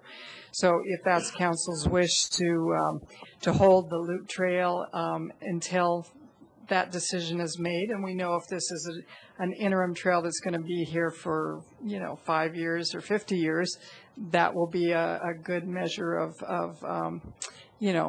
how to make that decision in my view as well. So just waiting to hear your opinion on that. Okay, but if we go for option 3 and delay it, will you still be meeting with them in the interim while it's being delayed to get their input and figure out what would make sense once we release it? Or are you going to wait till it's fully approved before you meet with them? Option 3 is to approve the resolution for the master plan. So once we have a master plan approved, we can move forward with any, preliminary discussions, et cetera, as we have been. And I do want to emphasize that Kim has met with them several times, and I believe there has been a fair amount of misunderstanding about the loop trail as well. So our commitment is to try to balance the wildlife concerns with neighborhood concerns and try to put those together as best we can. So yes, we will commit wholeheartedly to continuing to meet with the residents, and once we have an approved master plan, that's really the in past projects, that's the appropriate time for that to take place. Because if we don't have an approved project, we may as well just let it sit and gather dust. You know, there's no reason to spend staff time on a project that's not real. Thank you. Councilmember Levison. Thank you, Mayor. So let me just make sure I understand what we're doing again tonight. So when we're looking at this resolution that approves and supports the master plan, as it relates to any of these aspects, the first phase of the money, again, is to do some, this year, to do some design, to do some assessments, to look at the components of the plan as it's been presented and as it came forth through the public process and the updating and through of all of our citizens, boards and commissions and the hearings, correct? Correct. Mayor and Councilwoman Levison, we would start that process after the master plan is approved by, first we'd be meeting with the residents. We'd also be contracting with an environmental consultant to begin the environmental assessment so that we know the sensitive areas and the buffer distances that are needed. So those are the two things that need to come together in a clear manner before we can really talk in detail about an alignment of the loop trail.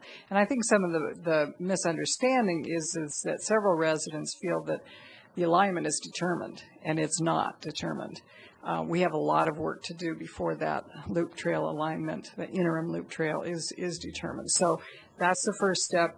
Then we would also look at the overall recreation master plan and get to a slightly higher level of design so that we can understand if there's any other amenities that could be improved out there before the reservoir enlargement. You know, for instance, we don't want to build a new boathouse of many hundreds of thousands of dollars if it's a throwaway structure. A Crusher Finds Trail is one thing. If it's had a 20, 30-year life, that's probably pretty good. A brand new structure like that would not make sense. So we would look for either ways to relocate those later or just opportunities that don't require relocation. And something also with the master planning process, as I understand it, is a lot of these items, once you do the design and the identification and the assessments, are likely to be phased anyway, because, you know, even in the short term, we don't have all this cash up front. So there's every phase also, would it not have additional solicitation of public input? And I want to make sure that the residents out there know that I take this seriously and I'm coming seriously, and I'm hoping that now that people understand that when they get a little postcard from the city, we're trying to communicate with you sincerely, and that we're going to do our best effort. So I want to honor what's been done and how long it's taken this plan to actually get to council. It's been going through the process. So I would really advocate council members consider option one, which would be to approve the resolution and support the master plan, and let the first phase of the design and assessment work happen. And certainly parallel structure to this is to work with the residents in those homes nearby and rededicate ourselves to doing you know, even more jumping into the public process as we can to solicit everything from people that will be affected. So thank you. Councilmember Witt. Thank you, Mayor Combs. Paula, it would seem to me that if somebody has a potential trail 10 feet from their back door, they should be classified as a primary stakeholder, and more than just a postcard should be sent. And it would seem to me that we shouldn't just assume that they will see something in the Times Call or assume that they go to the rec center or the senior center or something like that. If somebody has a trail going 10 feet from their back door, should they not have received a phone call? Mayor Coombs and Councilwoman Witt, first, there is no trail planned 10 feet from anyone's backyard. As I mentioned earlier, the alignment has not even been conceptually located for the interim loop trail. So the distance from anyone's backyard is at this point in time unknown. Secondly, we started this process back 5 years ago. before there was any loop trail envisioned whatsoever. We went through an extensive public process, and again, over 900 invitations sent. The same were sent out this year. We had no dissenters on the loop trail 5 years ago, nor did we this time. You know, until you hear of a problem, it's hard to say that there is one. You know, certainly, can the city do better in our outreach to neighbors? Absolutely. And we are always looking for opportunities for that. In this case, we've heard quite vocally from other residents that our outreach to the Latino population has not been sufficient. So this, with this public process, we made a concerted effort to do much better than we have in the past in that regard, with online fully translated surveys, with interviews on the lay radio, with fully translated information, paper surveys at the library, et cetera. So, you know, we continually try to learn and improve, and we will continue to try to do that, is all I can promise you. And when was the last time that somebody met with those residents? When was the last time? I will have Kim Sugar answer that.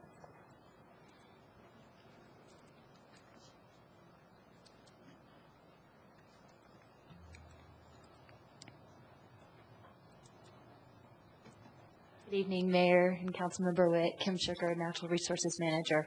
I met with the residents a few days before our last meeting on this topic. And at this point, we haven't had any additional meetings, just waiting for council's direction, and then we will be happy to do more outreach if you desire us to do so. Okay, thank you. I guess I'd like to weigh in here. You know, when Macintosh was being developed, we also had a lot of, not a lot, but people that lived close by, they were worried about vandalism and crime and all kinds of issues. And it turns out that none of that really happened. They built a nice trail. I see thousands of people using that trail every week or weekend. I go around Macintosh Lake all the time. I enjoy it. You know, I guess based on that experience, and the fact that these crime things did not happen that people were worried about, I'm either in favor of option 1 or waiting for the option 3.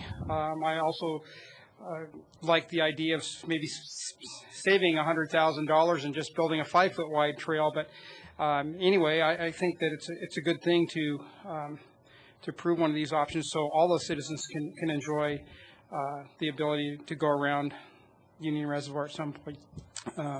So anyway, that's my feelings on it. Councilmember Santos. Thank you, Mayor Coombs. Well, since we're at the very beginning again, one thing that I threw out an option, actually several options, was to direct staff to start meeting with the neighbors again, to run it through Parks and Rec, and bring it for council's final approval. So with that, I would move approval of option 1, approve the resolution approving and supporting the master plan with those caveats. Again, I'll try this again. 1, to direct staff to start discussing options with the neighbors when a trail is feasible or whenever the studies are done. 2, take it back to Parks and Rec Advisory Board for their support, and then 3, to bring it back to council for final approval. I'll second that. Okay, it's been moved and second. Councilmember Bagley. Thank you, Mayor Coombs. I don't have any questions. I guess questions might pop up, but I've been having a lot of thoughts. I had the opportunity to go back and watch the council meeting when I was up in Manitoba, and you'll notice that the Canadian dollar crashed during that 2 days I was gone. But I watched with great interest your discussion on this topic, and I don't know if you've changed your minds, etc. But I've got a few just random thoughts. I don't have clarity on this issue yet, and I'm always hesitant to vote on something when I don't have clarity. Things that come to mind. Number 1, whether we inundate Union Reservoir in a day, or 20 years, or 30 years, I still have the question, why spend approximately $1 million if we're going to sink a trail. I understand that, well, we can look at where we're going to put it and that kind of stuff, but if you look at where Union Reservoir eventually will be, the trail, if it's not going to be sunk, is going to be way beyond the current lakeshore. That's number one. Two, I've also got some concerns. You know, I love Gordon. So far, I've been impressed working with you. I love you. And I get the impression watching that city council meeting last time, there's some few comments made. I'm worried that maybe some city staffers are wanting to give this to you as a gift as you're participating or as you're leaving. And I would encourage city staff to buy you a tie rather than a reservoir. Another thought I have is that I've met with Joe Bassman and other opponents to fracking. I had the opportunity to sit down with Dale Bruns, who's kind of one of the spokespeople for Top Operating. My concern all along has been crossing the frac U line. They've approached Weld County, and they're probably going to be putting 4 consolidated drill pads in Weld County on the 4 corners of Union. So do we want to invest not only $1 million, but $10 million in an area that might be quasi-industrial? And the other reason why I'm questioning the trail is once we commit to a trail, we're pretty much committing to the Union Reservoir plan, and I'm not quite there yet. I've got a question, what's going to happen with Windy Gap? You know, why spend money when we really don't know what's going to happen there? And then I also come back, and I know this is Valentine's Day, and my wife, I haven't seen her all day, and she's here in the audience, and she told me, shut up, don't bring this up. Me and the kids love Union Reservoir. So I'm going to take some heat at home for this, but you know, I look at the quality of the water. I look at, nobody here is going to eat fish out of that reservoir. Nobody's going to bathe and swim in that reservoir. I've still just got a lot of concerns about the project in general, and committing to the trail, I fear will be taking a step down the path to just encourage us to go, oh, let's go ahead and do it, and I'm not there yet. Random thoughts. Thank you. Councilmember Finley. Thank you, Mayor Coombs. I too have some reservations about the trail being underwater, spending almost $1 million on a trail that's underwater.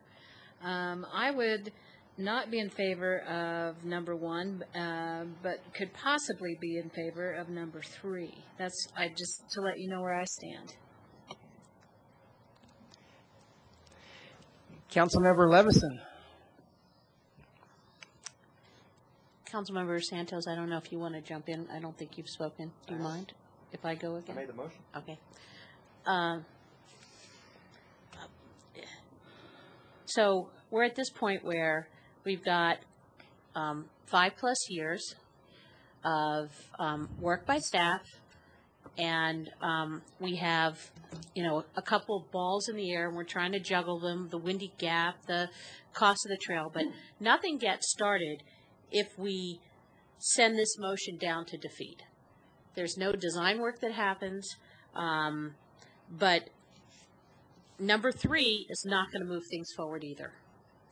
And I think that at some point we just need to start moving it forward, and at any point in the design and staff coming back with the caveats that Councilmember Santos added to this, made as part of the body of the motion, is that we're going to have the check and balance when it's going to be coming back to us probably more times than people will want to see it and spend time on it in the agenda.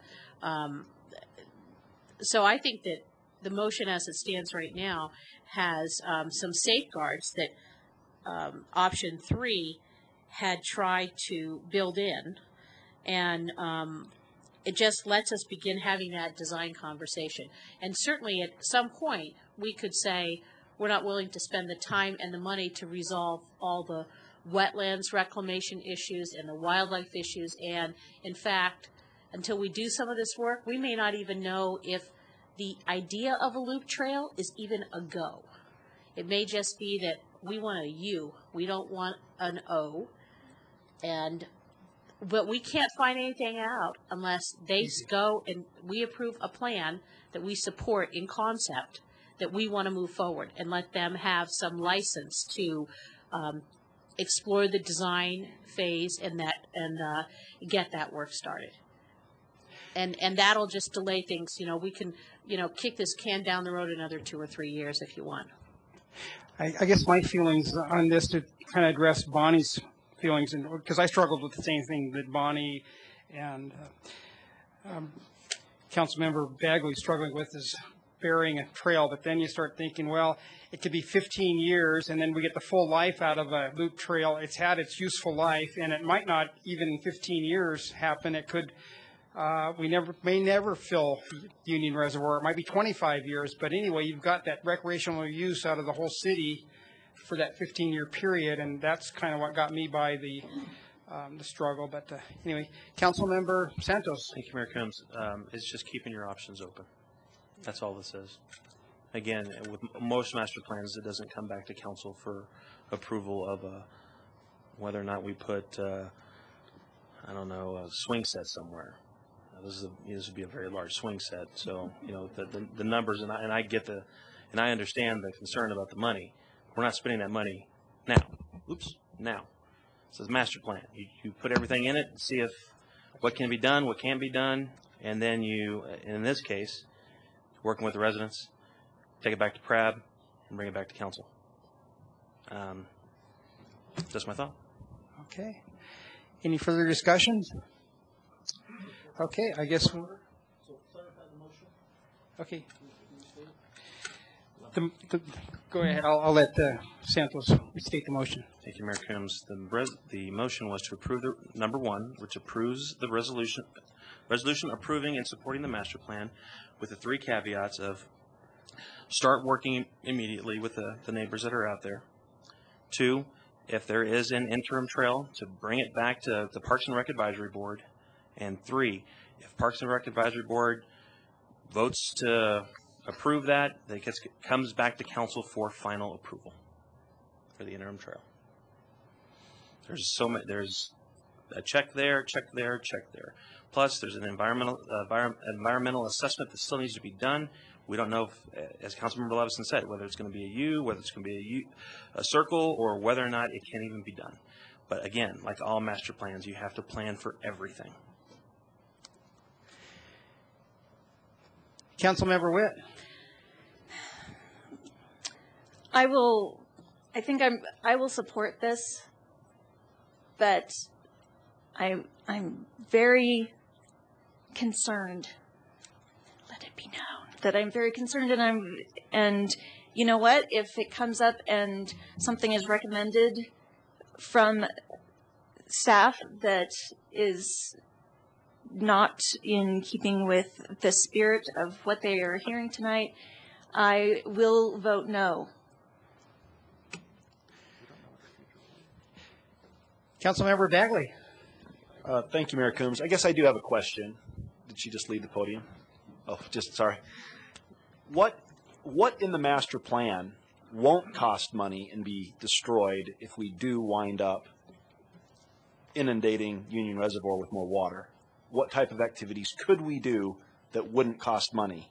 Or is pretty much anything and everything we're going to do be destroyed if we expand Union Reservoir? Mayor and Councilman Bagley, it's hard to say without a little more work on this, but keep in mind that the reservoir expansion, as council directed us to envision this master plan, calls for a 13-foot vertical rise of the reservoir. So basically everything on the existing recreation area is underwater. A new dam will be built. The amenities shown on the reservoir side of that new dam would be on a shelf that would be constructed at a higher elevation than the existing improvements. Now, certain things may be possible. Certain things may be portable, movable.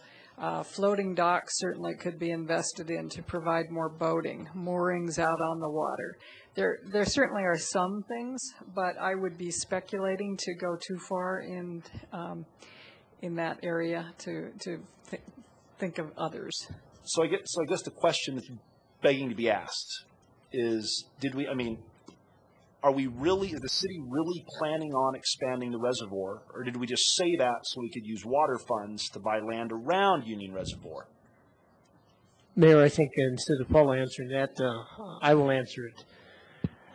As staff has tried to indicate on several occasions in the last few weeks where we've discussed water demands and water resources, that it is necessary to have options as we go into the future for the future viability of our community. And no, the staff has never looked at a flim-flam and tried to have a source of money to buy something that we weren't going to use. However, we have two potential major projects that may help us meet our water needs for the future. One of them is Windy Gap, as you heard tonight. We've been working on getting that storage vessel on this side of the mountains in place for in excess of 10 years, and it may take another 6 to bring it to fruition. If that project goes, as we hope it does, because we've invested a lot of money in the Windy Gap project, and it would be nice to firm it up and use it.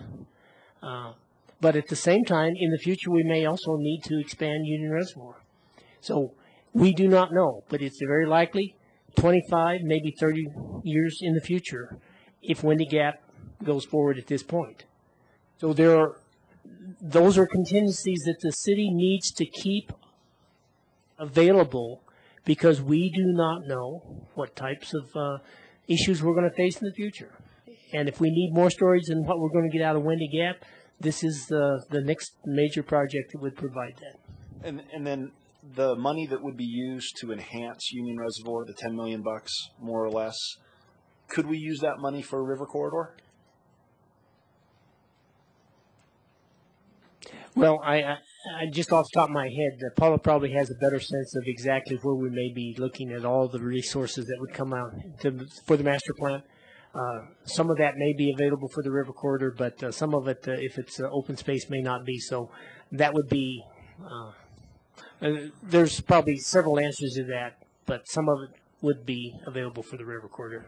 Thank you.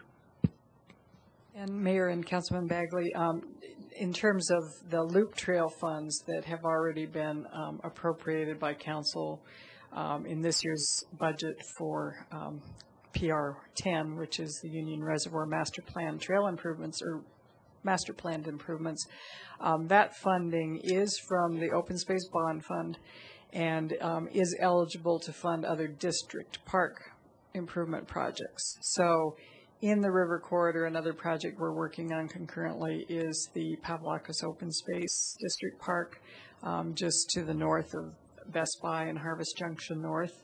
So that could be an eligible project where money could shift over to that use if council desires. Thank you. Mm-hmm. Okay. There's no further discussion. We've got a motion. It's been seconded. Let's vote.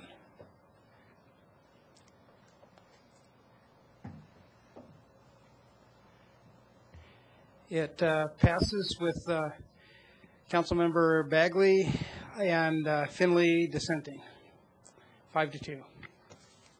Mayor, before we move on to the next one, I just want to assure Councilmember Witt that the staff will be working in the spirit of the direction that we've received tonight as this thing moves forward. I can assure you.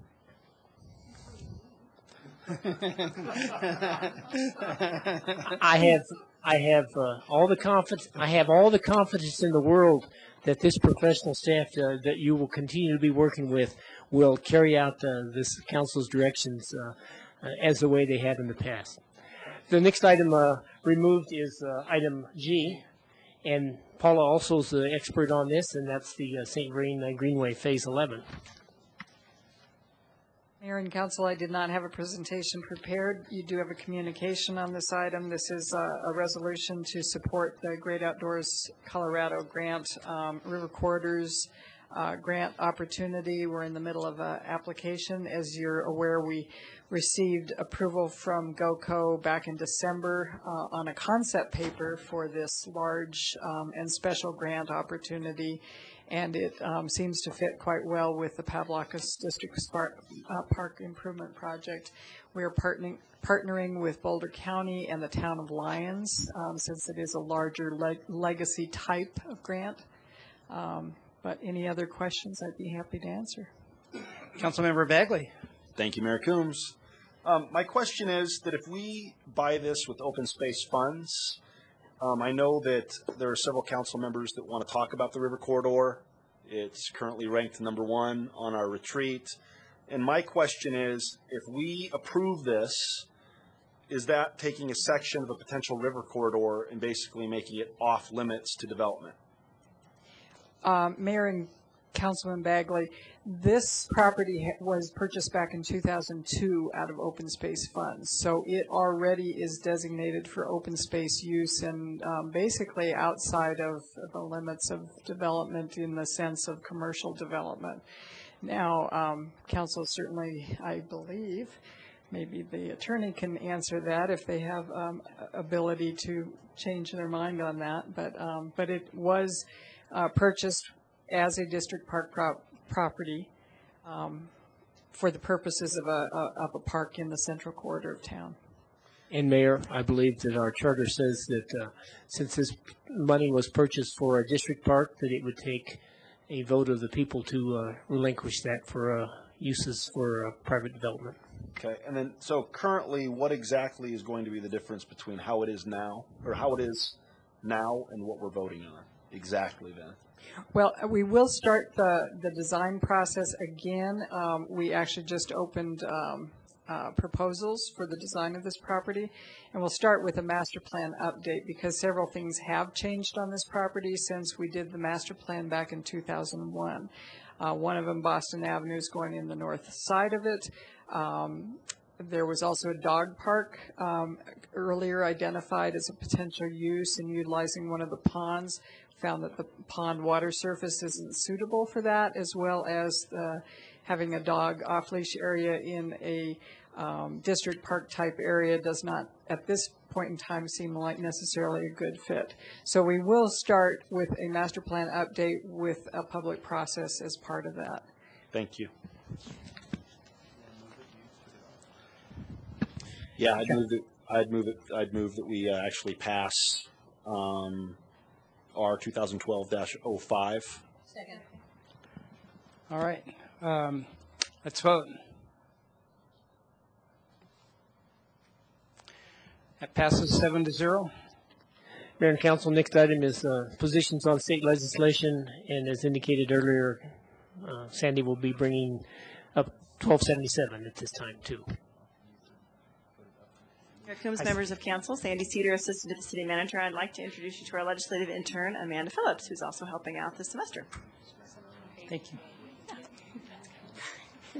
Okay, so we're here to talk about 4 different bills today, one of which is on your desk and the other 3 which were in your consent agenda. The first one is House Bill 12-1032 concerning continuation of forestry-related programs. Basically, these programs were the types of things that we received grants from in the past in order to help with the forestation of the Button Rock Preserve and other water projects. So the Water Board actually took a position to bring this to you for consideration, and they and staff asked for your support in House Bill 1032. So you can vote on them all at once, or you can do them one at a time. It's up to you. Okay. Councilmember Santos. Thank you, Mayor Coombs. I move that we support HB 12-032 concerning continuation of forestry-related programs. Second. All right. No discussion. Let's vote on that one.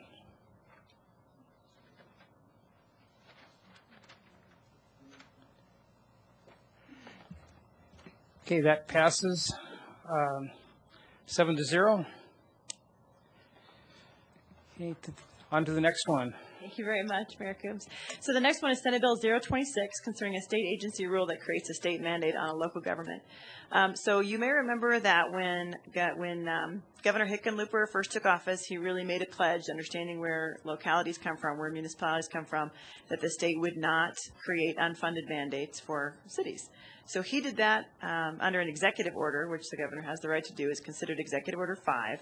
What this does is this would actually codify Executive Order 5 so that, for example, if there was a different governor in the future that maybe didn't have the same belief system that Governor Hickenlooper did, that this would make it basically in the state laws that say that you can't pass unfunded mandates without a series of conversations. So if there are things that are coming down from the federal level, then that's one piece that's exempted. If there's lots of conversation with localities and it's determined that it's really not that much of an issue, then those are things that are exempted, et cetera. But basically, this would codify Executive Order number 5. Thank you. Any discussion? Councilmember Levison. I am happy to make the motion for this one. Ooh. Let's see. Keep them out of our business. Senate Bill, I move that we give direction to staff, our lobbyists, to support Senate Bill 12026. Second. All right, let's vote.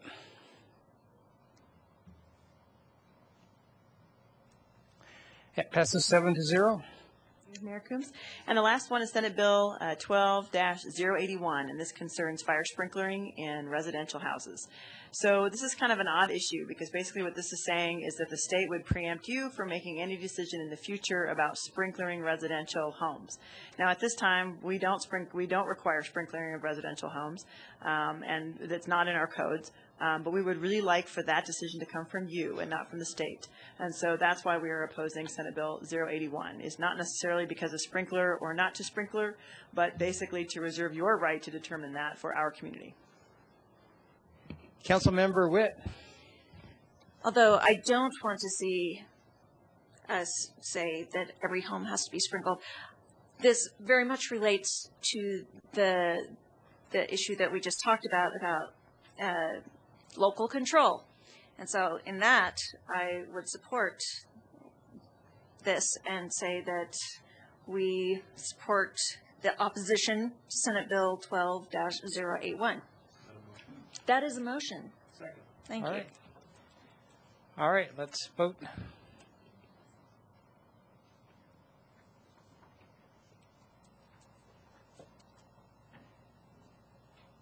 That passes 7-0.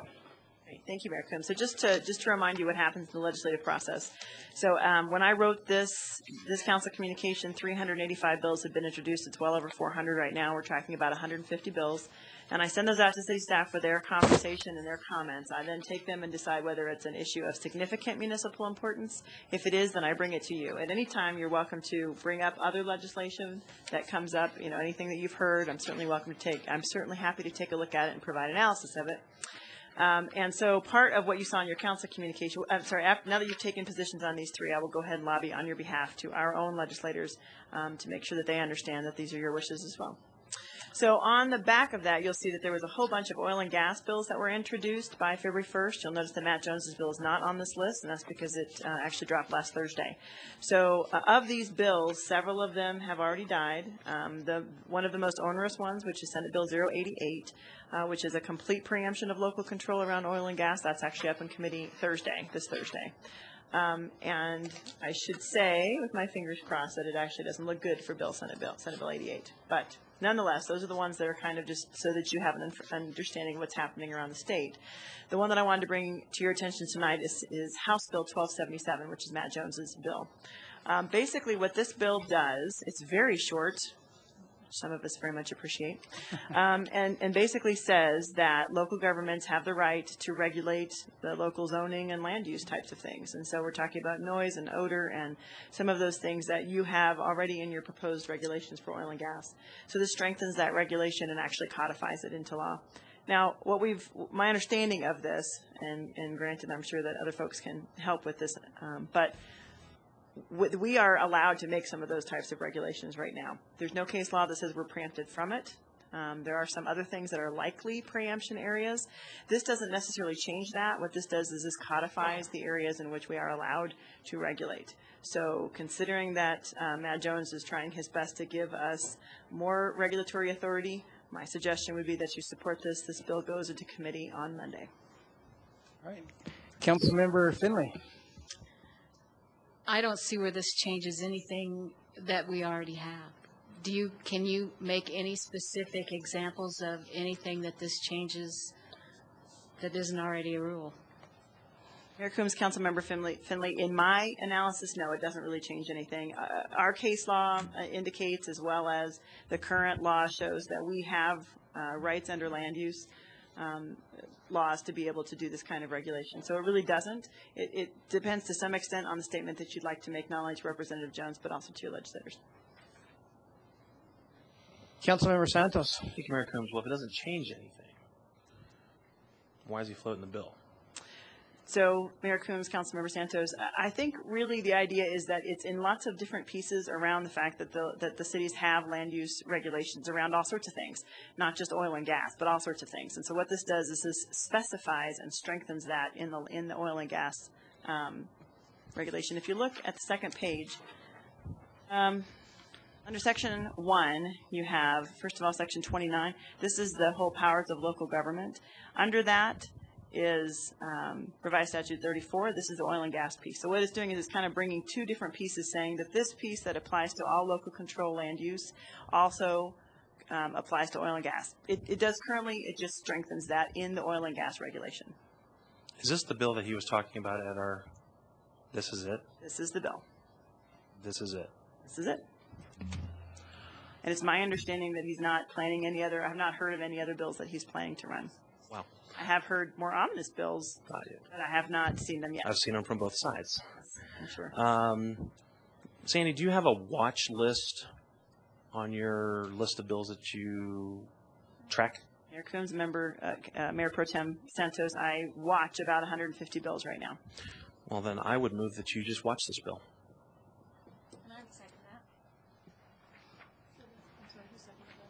Councilmember Bagley. Thank you, Mayor Coombs. This bill is pretty much weak sauce. It helps us in nothing. It sounds good. It's a bunch of fluff. We already have the authority to plan for and regulate the use of land in our city. And the state government, Senate Bill 12-088 needs to pass, and then they need to put whatever regulations that everybody needs to play by, whatever the rules are, they need to go ahead and do it. And then they need to come out with real legislation. But this isn't it. Kind of feel like a starving orphan that's given a bowl of mealworms to eat. I'd rather continue to starve. Thank you. Councilmember Levison. Thank you. I love to hear the real strong statements, but I think that I'm going to advocate for supporting this because we're going to have legislative workshop on the 22nd, and then we're going to go into policy committee. And this bill may, in fact, not move the ball forward. However, it provides some solidarity, and there may be other cities who want to help move the ball forward by having this bill active and the discussion happening, and maybe making a stronger case that cities really do want to have control or more control over these issues. And I'm just thinking that it would help me a lot if we had support this, because I don't know what we're going to get as a presentation on the 22nd of February, and if this bill can survive one round, maybe there will be additional amendments. Maybe some of the flaws in the bill can be corrected. I'm just thinking that it would be helpful to me to have a support position on this, at least to, let it play out, because I don't think it harms us at all. I'd rather have something that, even if it's a bit neutral, maybe milquetoast, but we're not getting a dose of cyanide with the milquetoast. Councilmember Santos. Thank you, Mayor Coons. Well, we're not getting much out of this bill either. I mean, I'm surprised out of all the things that Representative Jones heard us talk about at our legislative dinner, that nothing is in here. I'm shocked, actually, that, and I'm not advocating for any other Senate bills or House bills. I'm just surprised that he comes to talk to us about what our issues are. We give him a list. Nothing's addressed, really. I said, yeah, let it work its way through, and we just watch it. We take no position and see what happens. Maybe there's a better bill down the line. Maybe he amends this bill and it becomes better. But it's not worth the paper it's on.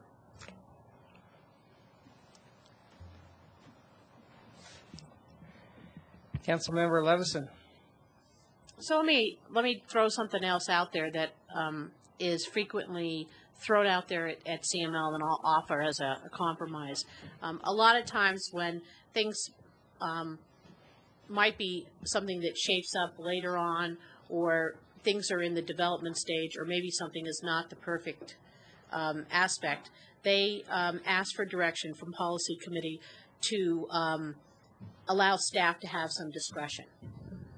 And so maybe the path here that would be advantageous is not to put it on the watch list necessarily, but to let Sandy have discretion to advocate if it seems that this will move some aspect of this forward for us, and give Sandy that discretion. I think that as our official lobbyist, she can put her finger up and tell which way the wind's blowing, and if it having a little support from the city of Longmont in that way, or her be able to speak somewhat favorably, helps the effort. That might be, without taking a full-on position, might just be enough than saying absolutely not. Because once I get to policy committee, if we don't have any discretion at all, and it seems like there might be other things that are being asked for from the city, it really ties my hands too, to have another part of the discussion at policy committee coming up. I think there's one thing that we're missing. I mean, maybe it's not helping us directly because we already have our own land use codes, but doesn't it help other cities that may not have home rule and other things as strong as we do? Just a question. Maybe we could be advocating for other cities and not just ourselves. Councilmember Santos. Thank you, Mayor Coons, and I see that, but if this is just reaffirming the rights that other cities already have, this doesn't do anything. It does nothing. And, Sandy, if you hear of something that comes up while you're down in Denver, you have our email addresses. And, you can call us one by one if you need to, and then I'm sure there's a way to, an email is probably better because it's open record. Sorry, Eugene. Email is probably better, and maybe just a sense of where council is. I think that you do that already on other topics. Why not this one? And Mayor Coombs, I should mention that we don't take any legislative policy statements until the council has voted on it. But because of the council packet deadlines, if you all don't mind me bringing it up at city manager reports if something does changes, then I'm sure that's enough time to be able to deal with something if it is amended. Councilmember Levison. Well, I think that, again, it would be the better method might be, instead of her trying to have to get with all of us when there might be a time crunch, depending on what happens, what day of the week it is, to allow some discretion here and, not just have it on the watch list, but to allow her some discretion that, how much we support it or not. I don't know if we can take we can't really take a straw poll, but again, I think it just boxes us in a corner. And if there's something that comes up at policy committee, there's very little time for me to get on the phone during the discussion to call everybody and poll the council, besides which you can't really take action on a soft poll like that because that decision is not being made in public. So I think that it's a little bit, the methodology might be a little problematic. Well, again, I'd like to point out that it does help other communities, other cities that don't have the same laws that we have. It makes it more of a solidarity position. So it makes us, it's good for us to be working well with our neighbors. And for that matter, I think it's good to support this bill. But I guess right now that's not the motion on the floor. So we do have a motion. Is there any other further discussion on the motion? Or? Councilmember Samori. Thank you, Mayor Coombs. Sandy, wouldn't other communities be addressing this as well and taking their own positions on it? So if they don't have the same rights that we do and they want to support this, they're able to? Mayor Coombs, Councilmember Samori, I would assume so, although everyone handles their legislative affairs differently. Some people have dedicated lobbyists that spend all their time down at the State House. We have me, which, part-time. Other folks use CML primarily as their lobbyists, so it really does depend. And I honestly don't know the answer as to whether it would help others that aren't home rule. I'm not sure about that. I could certainly find out and bring that answer back to you, but I don't know that. I didn't get that impression from our CML caucus meeting today, that there were lots of folks that were chomping at the bit for this. I think to some extent, people were seeing it as really a show of support towards any kind of local regulation. So it's sort of a response to Senate Bill 88, which actually preempts everything, including local land use codes and everything, as opposed to, so I think it was kind of the counter piece to that. So I think that's why people are seeing it in the other municipalities, at least that I spoke with today. Thank you. So I'm not sure if that was a yes or a no. Mayor Coombs, Councilmember Samori, my job is to make sure that I bring up issues for the city of Longmont, and I'll assume that other cities do the same. Okay.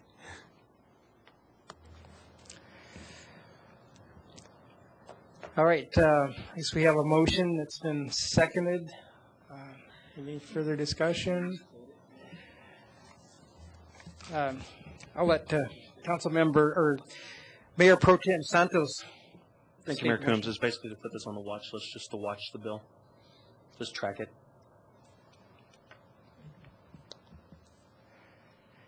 Councilmember Levison. So what's my direction at policy committee then?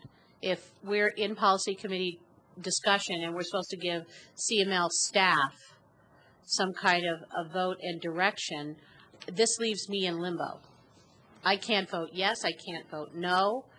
I'm just looking for something so that I get a sense of, I can't just say, well, we're just going to stand here and watch because, they ask for people to put their hands up.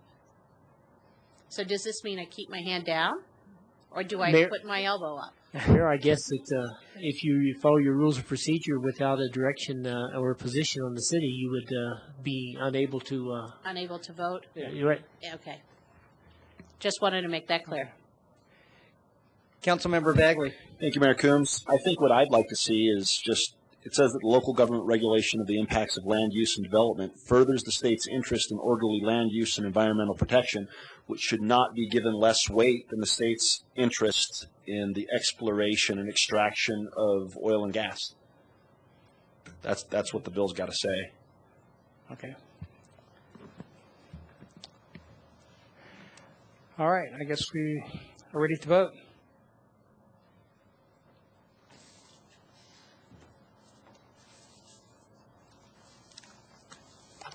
It passes 6-1 with Councilmember Levison dissenting. Mayor, your first and only item under general business is Sandy's, and so your retreat topics. Mayor Coombs, members of council, Sandy Cedar again with your retreat topics here. So you may remember the last conversation that we had. You all suggested some additional topics. I told you I would get you a ranking sheet with a high, medium, and low. You now have the filled out ranking sheet that kind of shows where the ranks are. Basically, a high vote received 3 points, a medium vote received 2 points, and a low vote received 1 point. So I've re-ranked these in order of what the council determined to be the highest priority in this list. At the same time, I know that we had our team building meeting on Saturday the 4th, and there was lots of conversation around focus on Longmont and maybe having some sort of planning session around focus on Longmont. And Councilmember Bagley, just if you refer back to the tapes, that was the gift that I think they were talking about. I don't think it had anything to do with Union Reservoir for Gordon. It was a strategic plan. But I could be wrong with that. I'm not going to buy him a tie. I don't think he'll ever use it again. But I did want to just mention that as part of that team building, one of the things that you all suggested and have even had some additional kind of conversation about is maybe doing something with focus on Longmont during that retreat piece. So I want you to know that these votes are just the votes that you all had at that time, and you are certainly welcome to choose whatever retreat topics that you would like. We do have 2 days, approximately 10 hours of conversation time. What that breaks down to is usually not more than 5 topics, because that's 2 hours per topic. That's an awfully fast day. That's an awfully fast day. And so you could certainly choose less topics, but it's about 10 hours of discussion time in 2 days. We have a little more time because we don't have accomplishments and work plans. We already did a whole chunk of that during your team building session on the 4th. So with that being said, what we're looking for tonight is direction around what you'd like to see in the retreat for the 2 days, what kinds of topics, so that our staff can kind of get together and start creating outlines of what information you need in preparation for that retreat, which again is April 19th and 20th. Councilmember Witt. Thank you, Mayor Coombs. And thank you also, Sandy, for helping us with this. So just to start the ball rolling, what we had discussed a little bit at our team building was taking our focus on Longmont subject areas and concentrating on one per year as the main focus, and then additionally have smaller, more achievable goals in each of the 5 areas, but have one focus per year. Just wanted to hear back from council members. I'll just remind you or let the audience know that one of the things that we kind of talked about a little bit was the concept of having subcommittees, and perhaps each focus on Longmont focus area have a subcommittee, 2 to 3 council members per, that would not only recommend items for the work plan for that focus area, but also work with staff to come up with ways to achieve that, and then have council members help present that and shepherd those projects through to their completion. So we have great people here. I want to hear ideas, comments. My idea would be that we would utilize enhance the natural environment as our focus this year, and therefore have our key large project be getting a real plan in place to do the river corridor. Councilmember Levison. Yeah, and I'm thinking though that I know that this is kind of an idea with framework to try to, keep us on task with trying to get some of those goals out of focus on Longmont. And what I would propose is that we look at maybe combining the river corridor and parks, because that goes hand in hand with, and some of the river corridor actually bleeds into, economic development. And then also look at the education collaboration. Councilmember Samoy and I attended I don't know if you call it a workshop, a gathering of people to help staff with a grant that's being put in for the All-American Cities competition this year around strategies to build early education and strategies that would get us to have every child reading at grade level by 3rd grade. And so education has become such an important component of economic development, having that school readiness, having parents educated about how to keep their kids ready, and we haven't had very many substantive conversations with the school district about how do we combine resources as far as encouraging people in this area of education for their children, because we don't run the school district. So that might guide having something like that also follows up with Focus on Longmont, plus it dovetails in with work that the staff is going to be doing in this grant opportunity. And I'm thinking for topics, maybe just choose 3, and then have an opportunity maybe to do some kind of activity with the new city manager. Not really, maybe a team building, because we all did team building amongst ourselves, but now to incorporate the directors and senior staff in a little exercise. And if we choose, those 3 topics, I think we still have enough time. We don't have to use all 10 hours, do we? Absolutely not. But I'm also thinking, with Councilmember Witt suggested, that maybe we have at the end a discussion about what are we going to do with Focus on Longmont. Especially, we'll get all the results of the town hall will be in by then. So maybe that is an hour topic about how to meet some of those ideas and goals and flesh out your idea. Mayor Coombs, I should mention that the telephone town hall is this Thursday at 7 o'clock. And you're certainly welcome to be here or be on the phone, whatever you would choose, except Mayor Coombs, you have to be here. And the other piece of that is that report should be then coming in pretty soon thereafter. And really what's happened up to this point is that folks have really shared their hopes and dreams for the future, and we'll be prioritizing those for you. So you will have in the final report a list of not only what strategies are working well and people would like for us to continue, but also what areas your residents feel like they need to be additionally developed and what their priorities are around those. So it's going to be really good data for you to be able to take something and create some implementation plans if you choose to. Councilmember Santos. Thank you, Mayor Coombs. Sandy, refresh my memory. Was the River Corridor at last year's retreat? Mayor Coombs and Mayor Pro Tem Santos, yes, it was, and it was under economic development, although I think there is an environmental piece to that as well. And then also, if I'm not mistaken, we had at least a study session regarding the River Corridor as well. Mayor Coombs, Mayor Pro Tem Santos, I believe so, yes. Okay. I don't remember when, but I do remember it. Beating a dead horse. I'm not convinced that the city should take the initiative as far as in this instance, creating something new to create jobs. The city's going to create jobs that are only going to last for X amount of time. I'm not convinced. I'm not convinced. Getting with education. When did we last meet with the school board last year? Mayor Coombs, Mayor Pro Tem Santos, yes, it was in early 2011. So we can have another meeting with the school district. They don't meet on Tuesdays. We don't meet on Wednesdays at their meetings. Another joint meeting to hammer out some of the things with education. We really need to focus on what we can achieve. Again, I go back to the park still because I believe there's things that we can actually achieve. Do we look at how the park improvement fee? How is that going to work down the line? How is the park maintenance fee going to work down the line? How does that affect?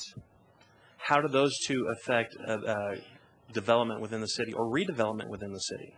That's something we really probably should look at very closely instead of having some discussion at a council meeting when actually we need to look at it in depth and get some analysis about how does that actually work into a redevelopment project in downtown. I think it's $5,100 a door for the park improvement fee, if I'm not mistaken. That includes multifamily housing. I think that's a little absurd, especially when you're potentially redeveloping somewhere downtown. Again, how many times are we going to have topics come up? The mall, we're kind of waiting on the new owners to come forth to council. So, I would say, we've talked about the mall several times at retreats. Transportation, we know what we have an idea what RTD is going to do to Longmont. There's not a whole lot of control there. We should be looking at our infrastructure that we have here. I'd like to know what we're going to do since we passed the telecom ballot initiative. What's next? Where can we go forward with that? How does that work in the economic development or parks or how's it implemented for other departments in the city? We use it ourselves, but how can we implement that throughout the city? those are achievable goals that we really should be focusing on. As I mentioned at the last retreat last year, and I mentioned it at this retreat, and I will mention it at this retreat again. If you get the ball moving and working on the infrastructure that we have, we're going to position ourselves very well. So now this economy is starting to move, we're going to be very well looked upon for whether it's Google, whether it's a business coming to town, whether it's a mall being redeveloped. It's those types of infrastructure we should be looking at, not grandiose plans for, I'm sorry, I know it's a river, but it looks like a creek that we may or may not develop in 10 to 15 years. Trying to do that now is, when we've already discussed it several times, I don't see the need for it. I guess my idea on the river corridor is just to see a presentation of real developers and see, so if we can get one or two people here to present the same presentation that I saw, which shows some success stories in different communities of how much money was invested, how much economic output it generated, what the before and after pictures look like. It's just basically, a 1 hour presentation that I would like to see done, either at this council retreat or at an hour-long study session. I think it's important that everybody gets to see the same information that I've seen. Councilmember Witt. Thank you, Mayor.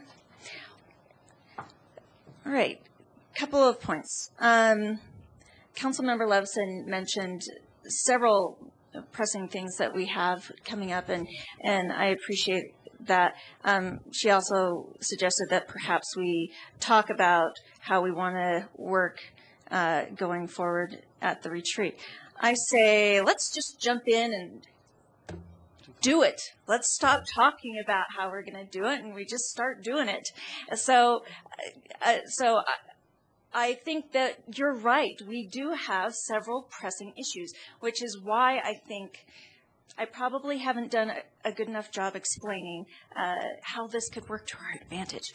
But I think that if we had subcommittees and we have key things that we want to accomplish, we will know fairly shortly, perhaps by next week, the areas that our residents are actually telling us to work on. And so the subcommittees for education would be working on, okay, how do we move forward on making sure that every child can read it in first grade?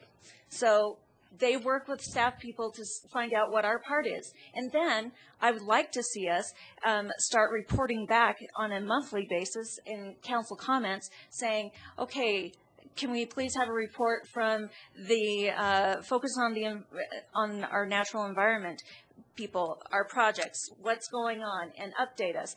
And that way, we're more, we are shepherding these projects through from beginning to end, and they are, I hope,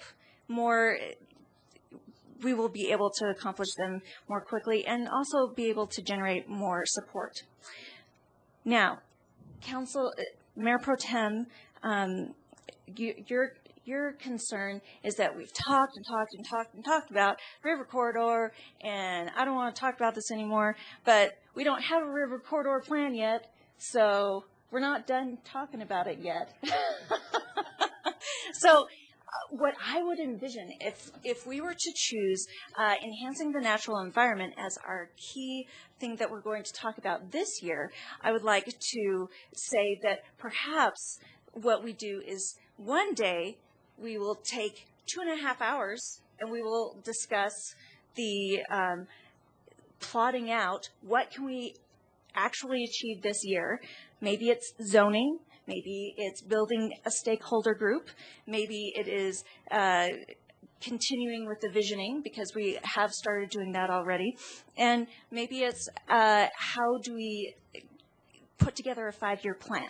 So maybe that is what we discuss, and for half the time on one day, and then the other half the time we can be discussing the parks issue, which I think is also important.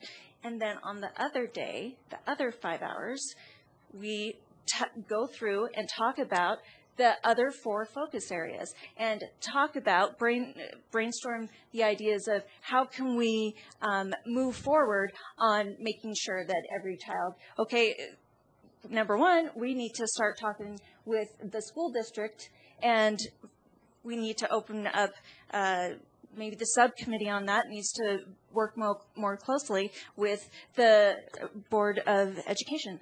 And then they develop a plan that we can work on. So I think that if we have smaller, achievable goals in 4 areas and then a more ambitious goal or 2 in a focus area, I think it gives some structure to what we're trying to achieve. And Councilmember Santos, you're right. We have talked about it quite a bit, but it's not going to go away. We're going to continue to talk about it until we have a real plan. And because there's enough support on this council and also in the community, and I'm sorry that, well, I guess we're going to, you know what? Let's have a vote. I move. No, is there support in the community? I'm curious about that. We will find out in the teletown hall, I'm sure. But how about this? Because we're talking about so many different issues. How about this? I'm going to make a motion that we choose one focus area from Focus on Longmont to spend most of our time talking on, at least one day talking about at our retreat. Okay. Councilmember Bagley. Thank you, Mayor Coombs. I admire Councilmember Witt's passion, and I would echo much of her sentiment. I've never talked about the river corridor. If you look at the mall all the way through the sugar mill, whether it's the First and Main RTD bus stop, there's 2 urban renewal areas. If you go up to Estes Park, Pueblo, whether it's a creek corridor or a river corridor, I think that it would be worthy of discussion and time to not only just talk about how cool it would be, but I like the idea of having someone come in who actually would be able to put pen to paper and fund some dollars to get this going. And if it's a mistake, we should talk about it. If it's a good idea, we need to talk about it so we can get off our rear ends and get moving on it if it's something we're going to do.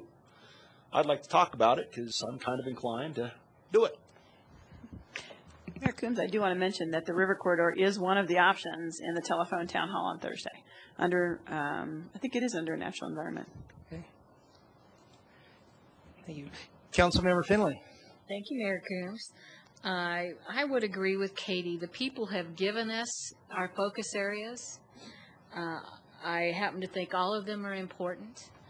I wouldn't probably pick that particular one, but I'm okay with it as long as we touch on the others as well. I like the idea of the subcommittees. We don't have to do that, but I think we need to look at each of those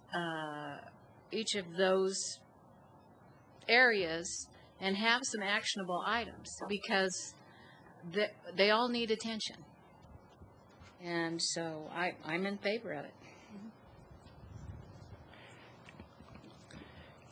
Councilmember Samori. Thank you, Mayor Coombs. I guess the way I look at it is that the river corridor is part of the Parks and Recreation. And there's no reason why we can't talk about both of them simultaneously because they do kind of go in hand in hand. And we've been talking about the Union Reservoir expansion, I just heard, for the last 5 years. So talking about the river corridor for another 2 years would be a year shorter than the 5 years we've talked Union Reservoir. And in the scoring that we did, high, medium, and low, it did come in as number 1. And the Parks and Recreation came in as number 3. And I think if we combine them together, then the number 2 reducing red tape for business could be changed to look at fees in general, regardless of whether they're business or not. You know, if we're looking at development and money for per door for the parks, we can look at that and see how we would deal with it, especially now that we're getting more development in multi-units. Because it's not really fair to charge the same amount of dollar for a single-family home on a 230-unit complex or a 115-unit complex or whatever the number is. So I think there's ways for us to combine what we want to talk about, achieve our vision, and satisfy everybody's need, and most of all, the needs of the community. And that's what we have to keep in mind. And if during the town hall meeting, everybody poo-poos the idea of talking about the river, then we come back and revisit it. But let's not kill things before we have the opportunity to at least address them. Now, from my perspective, the education collaboration, there's already a big group in place that's working on that currently, and I don't notice anything that we need to really discuss at the retreat. I know the YMCA is also working on early childhood education, and they have a very large group from Paso, from the school district,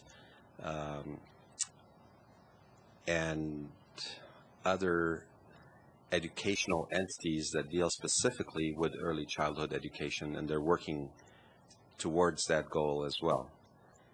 And most of those people were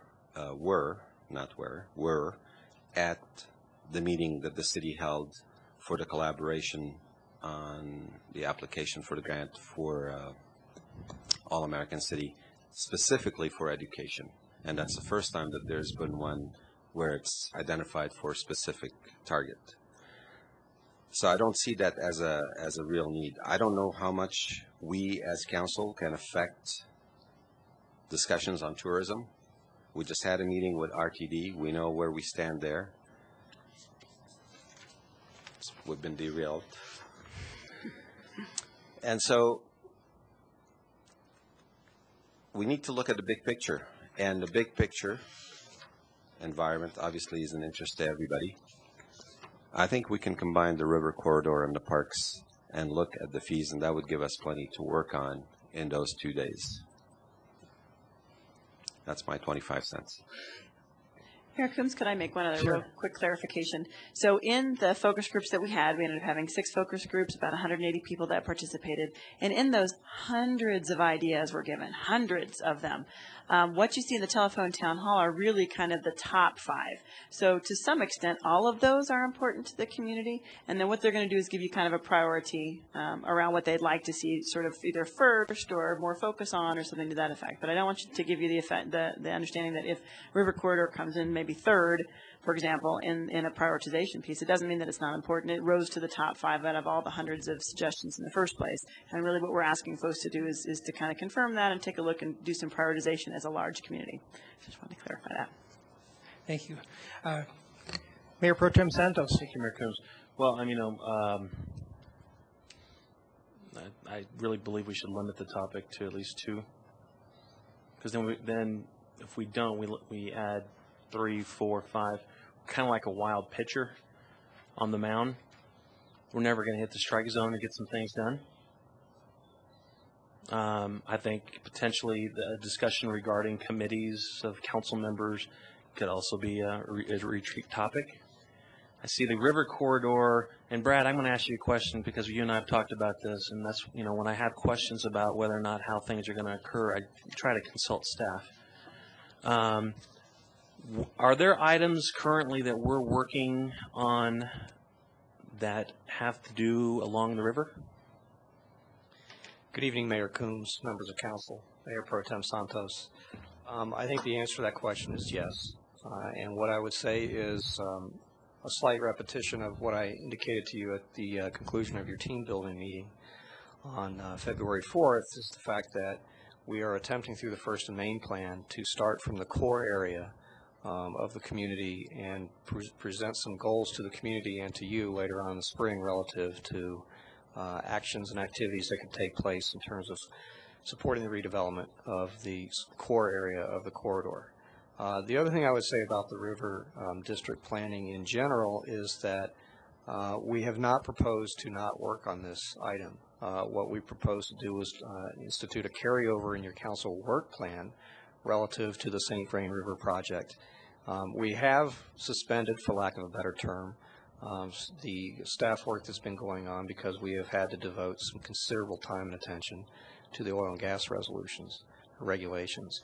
So we would have proposed, in terms of the work plan items that we talked about last year, that we would resume that in the spring, and we would carry that forward. I would say that if there's the impetus for a larger corridor-wide or city-wide effort on the St. Vrain River, we could address that either through a retreat item, which of course I will collaborate with our staff to give you the best possible work relative to that item. We could do that during the retreat, or we could also resume that discussion around your work plan for 2012, remainder of this year and into next year as well. Okay, thank you. I mean, it's not that we're not working on parts of River Corridor, but again, what I'm failing to get from members of council is what are the priorities? What is the vision for the next 2 years from this council? I'm sorry, Mayor, I'm continuing. Are we just going to rehash the same things over and over and over? And I know the river corridor is not going away. We have one member of the public who's very passionate about it. I applaud his passion, but I don't think that it's necessarily a retreat topic. I'd like to see this again in a study session. We had these students come in, and that video is available for council members to watch. You can see those items. But if council really wants to keep this on the work plan, then let's have that at a study session. Perhaps maybe one of the agenda items for our retreat is, what's the vision? What are the 7 individual visions, and let's see what we can do to accomplish that. I'm sorry, but right now the priority to me is not the river corridor. Well, there are 3 members on this council that haven't had privy to, and I think there's some new information too that other people, there's presentations that none of these people on this council have seen about some of the success stories, and I think it wouldn't take that long. It'd take like 1 hour to just see a presentation, but if everybody's dead set, I mean, we basically voted and ranked these things, and it came up as a top thing, so I think we can't discount that at this point.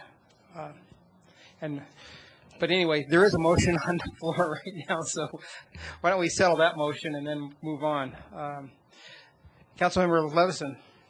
I guess I'm still wanting folks maybe to advocate looking at the education topic, and I brought up the example of the initiative with the reading readiness and having the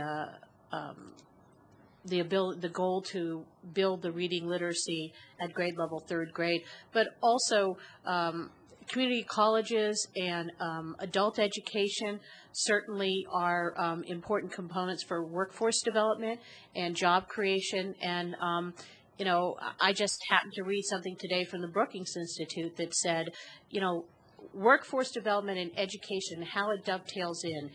If communities can work on those things, we're going to be much further ahead with job creation and having people ready to fill those jobs. So I think that it's not just pigeonholing it through K-3 reading. It's other things. And I know from understanding some people at the adult ed is going to get cut almost totally to the bone by the school district. Maybe the time is to have a little bit of the retreat to say, instead of having a stilted conversation with the school board, having Front Range and the school board and anybody who does that education in the community, we come together with them and say, what is education about? You may be doing some of the work, but what's our role? We can't set any goals to work on any of that, even to talk about it at another retreat, unless we can get people on the same page. So we never seem to move anywhere when we have our school board joint meeting, because we're always talking about an IGA, or are we going to build tennis courts or not and have a quit claim deed. We never get to the meat of some of these topics, which I think is where Councilmember Witt is expressing digging deeper. And I think a retreat is a perfect place to do it. So, I'm not going to do the single topic this year because I feel very passionately about the education topic. And this might be an extraordinary opportunity for us to maybe choose 2 topics, combine the river and the parks, because part of that river corridor addresses some of those park issues. If we look at Pulvakis open space, how we develop district parks in urban renewal areas and what the needs would be for residents, all of that, I think, works together with those 2 topics, and then to do education. So I'm sorry, Councilmember Witt, I'm not going to say I'm going to leave out education this time. It's such a critical issue, and I think this is maybe a unique opportunity. We could actually have that deep drill-down conversation about where we could go with it. Councilmember Witt. Thanks. Thank you, Mayor Coombs, sorry. Just to reiterate, I believe that what I would like to see happen, and it sounds like I'm hearing a lot of the people say the same thing, is I agree that we should combine parks and river corridor together as under enhance the natural environment, but I would like to spend some time setting small achievable goals in the other 4 focus areas as well. And I won't say half the time here and half the time there. We'll have to work that out.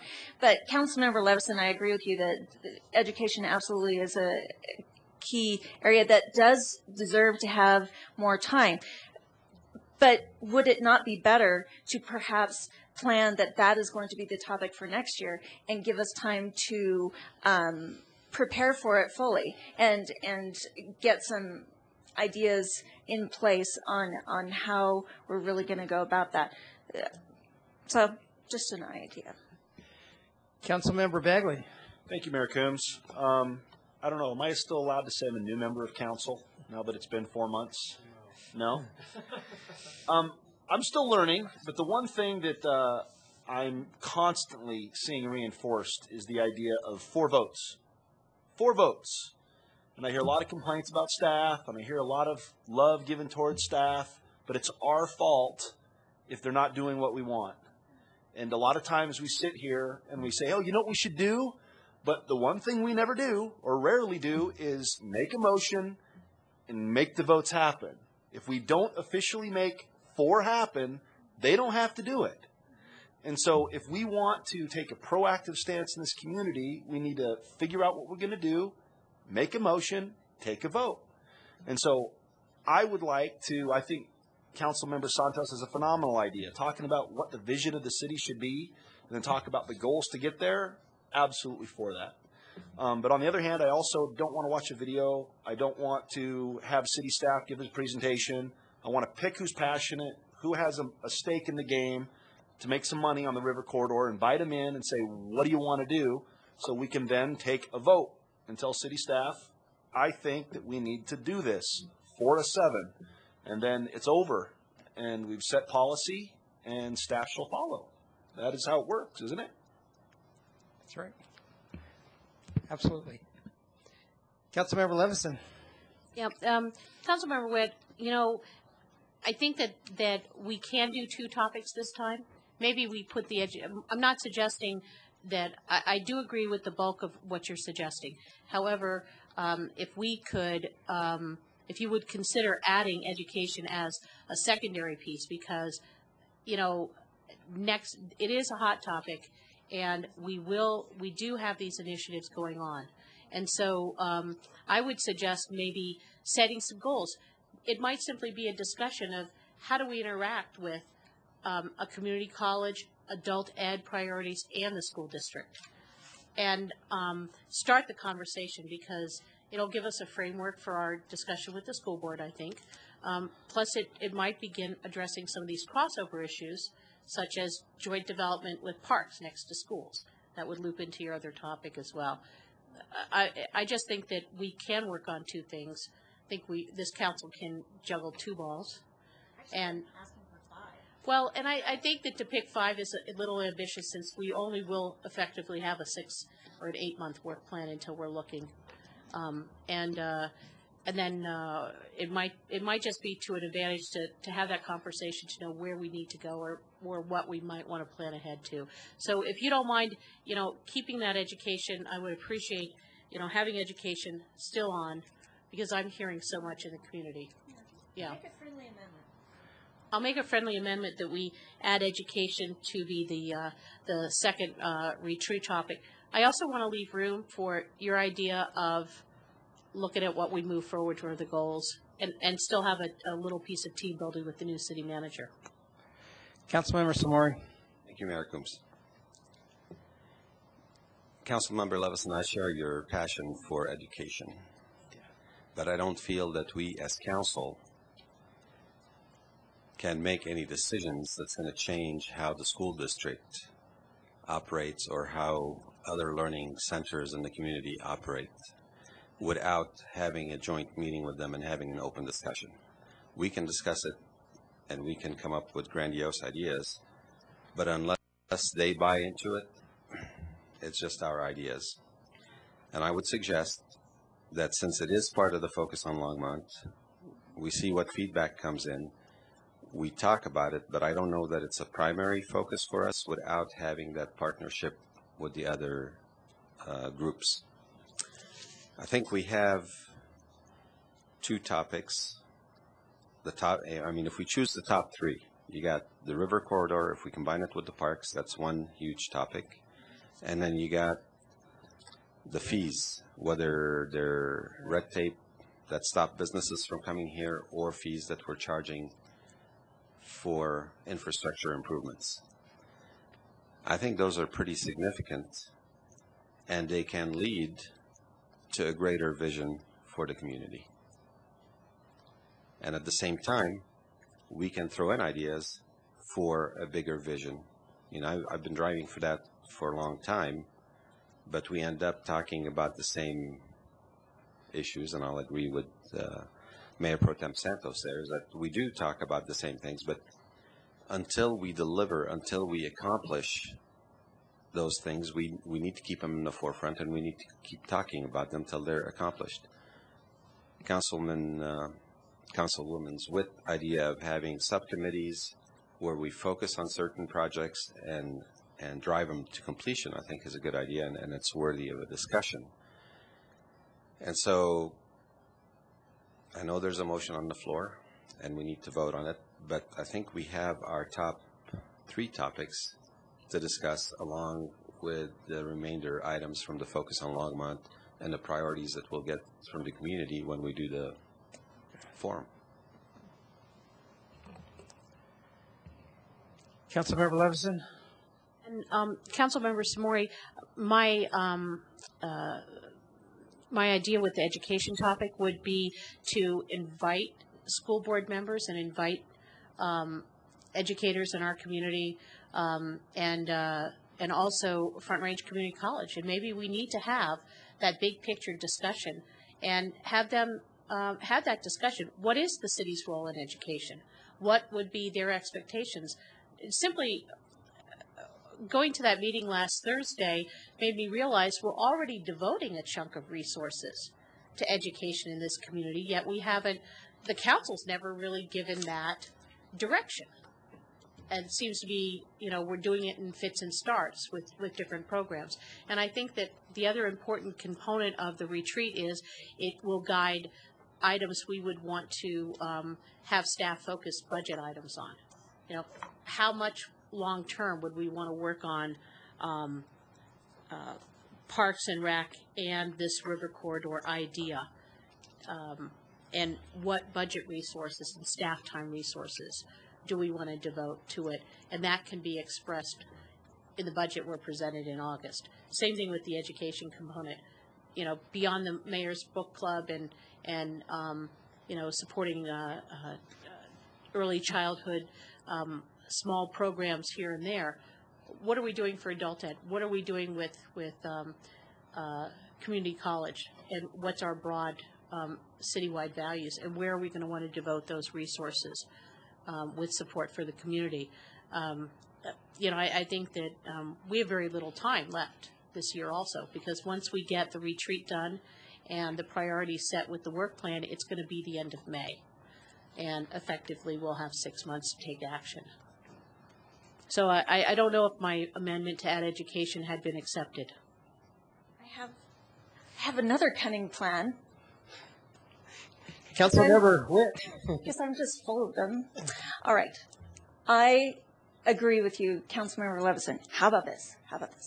What if we had, and actually this was Mayor Pro Tem's idea earlier, perhaps we have the retreat in April, and then we have a semi-annual retreat where we could focus specifically, tying into going back to school, and where we could focus on the education issue. What do you think about that?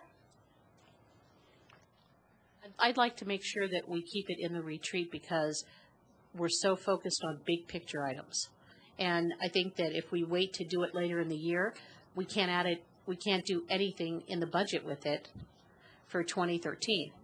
And so part of what's always driven the budget is what comes out of retreat as far as action items and developing the City Council's work plan. And we have a lot of work plan items that are carried over as well. So I really think that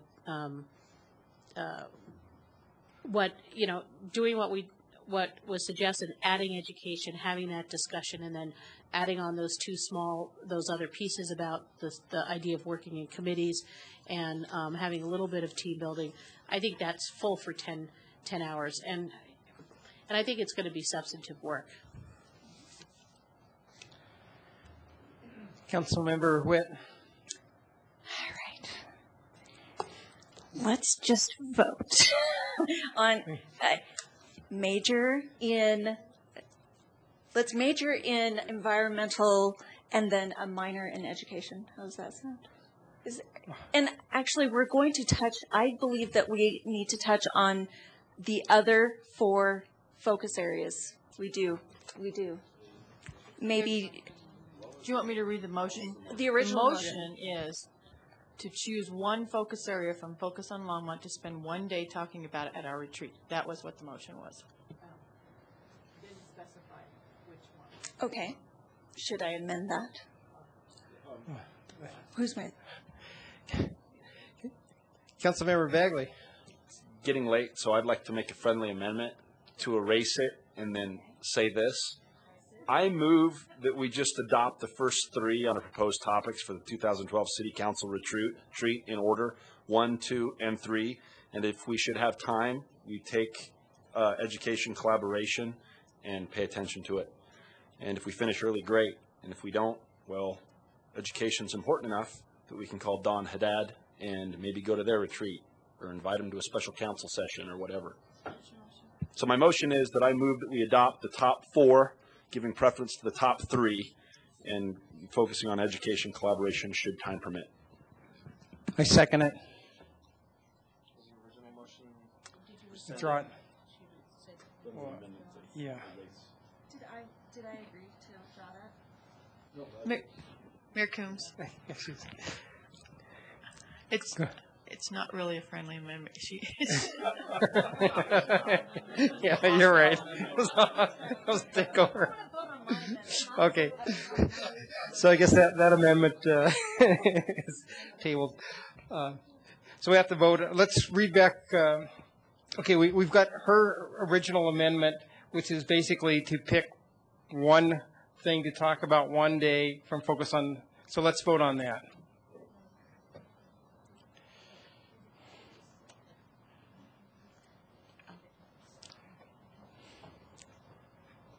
Okay, so that goes down. So now we can make a new.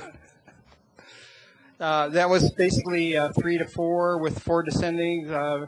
Councilmember Bagley, Levison, Santos, and Coombs descending. Okay, Councilmember Levison. Thank you, Mayor. I'm going to make a run at this. I move that we choose a primary focus on Longmont topic, natural environment, that would combine items 1 and 3, and add education as a secondary focus on Longmont topic. And then I would like to add that I would like to address the red tape for business issue in phases at study sessions. So I'm throwing that out there to let people know I'm not ignoring that topic, but I think that that should be phased in, because if we're going to take a look at every regulation that generates a fee or a charge, you know, I think that that's too much minutia for a retreat. So my motion is to do a primary focus on Longmont topic, covering the river corridor and parks, and then adding as a secondary focus on Longmont topic the education collaboration item. Councilmember Samori. Thank you, Mayor Coombs. Don't we already have a motion on the floor? No. You can't have two motions at the same time. So do we or don't we? Is there a second? No, we don't have, we've got a motion that's been made. Does anybody want to second it?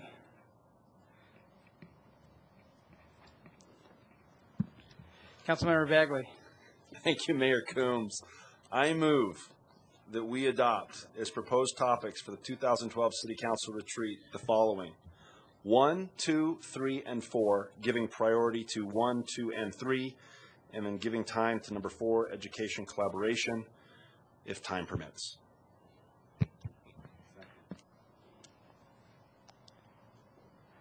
Okay. Any further discussion on that? Let's vote then.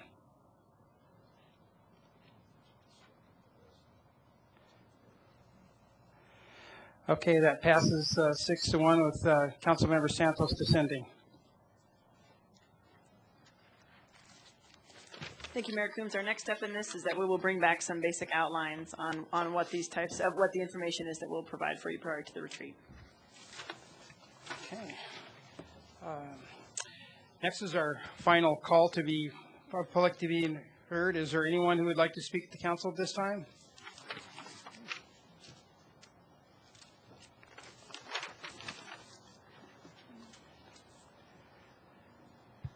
Thank you, Mr. Mayor, members of the council. I'm Joe Baskin, 3414 Lakeview Circle.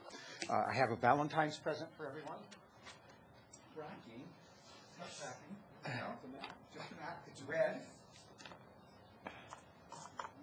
It's the red map that Chris was handing out earlier.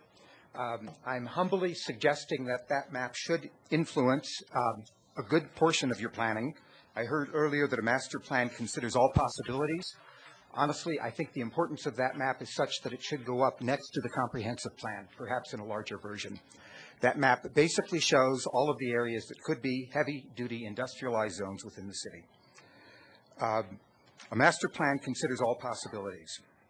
The reality of oil and gas development and no local control should be considered regarding the Union Lake proposals. The possibility that Union will be poisoned in quarantine within a few years is another possibility within the realm of comprehensive, especially considering the other wells in the area that have shown contamination.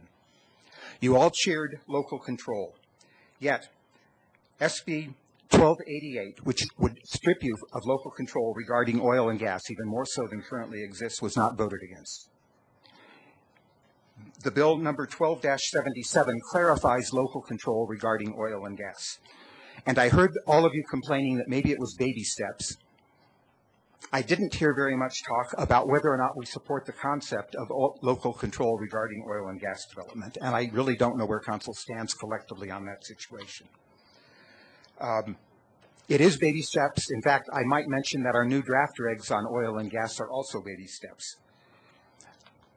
The reason is because it's difficult to work against the COGCC, and I'm really, really disappointed that you didn't support the bill number 1277. Face it, there is no local control on oil and gas, and this council collectively seems to wish to acquiesce our human rights to the COGCC. This council collectively seems to be welcoming oil and gas to union, and I don't see that it's really willing to evaluate the reality of the consequences. So you have the red zone map. I think it's very consequential to the future of our city. I think you should consider it very carefully, and please listen to the citizens. We really don't want to be living amongst heavy-duty oil and gas development within the city. Thank you. Thank you.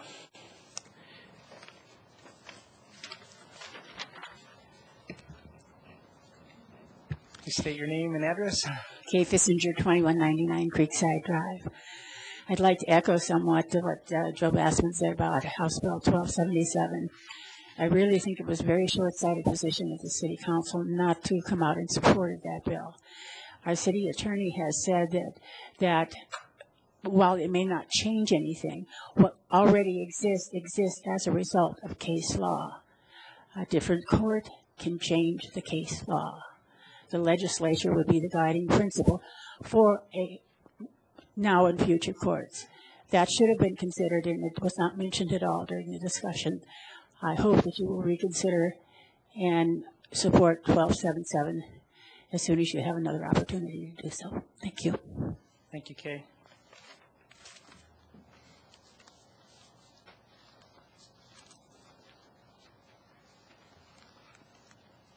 Mayor Cruz and Council, I'm Shelley Bassman. I live at 3414 Lakeview Circle. I want to say something big and loud, written in bold, outlined in red and flames: local control. There was such passion about local control for sprinklers in residences. And when the opportunity to support a bill, this is a learning curve I'm on in government, the last 4 months, and just sitting here tonight. I grew up in San Diego. It's foggy there, but a foggy came out of Civics 101 that a method to move legislation is to start with everybody could agree on this. It was not milk and toast. Everybody could agree on that, and then it can be built on with amendments. You killed that possibility to expand local control, or you're not supporting. You told our lobbyists not to support it. Do you really want local control over oil and gas? Or will the tyrannical, and it is tyrannical, COGCC run Longmont too?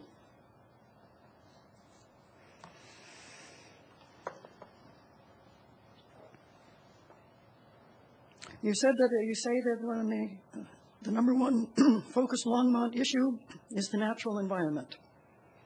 I submit to you that in order to protect that, we need local control over oil and gas. I was amazed to learn tonight, excuse me, that we have a city lobbyist who will go down to Denver and lobby on behalf of Longmont. I was in Denver speaking in favor of 1,000-foot setbacks and closed loop completion, and I was mocked by the COGCC. I told them that modern drilling allows the drills to start from 4,000 feet away. They might get to 4,000 miles. They're up to several miles in British Columbia. They can start there and drill under and leave decent human protecting setbacks. And I was told by one of the COGG side, okay, let's see, in December, in Weld County, Anadarko, and in Canas, their average horizontal well was 4,000 feet long, the average. And I said that. And one of the COGG side guys says, well, they're not all 4,000 feet. Well, duh, I knew that. I wasn't even saying that. There is such arrogance and dismissal of solutions that would help local control. And if you care about Longmont and the people who live here, we want to have local control over oil and gas, much more than the state now allows. Thank you. Thank you, Shelley.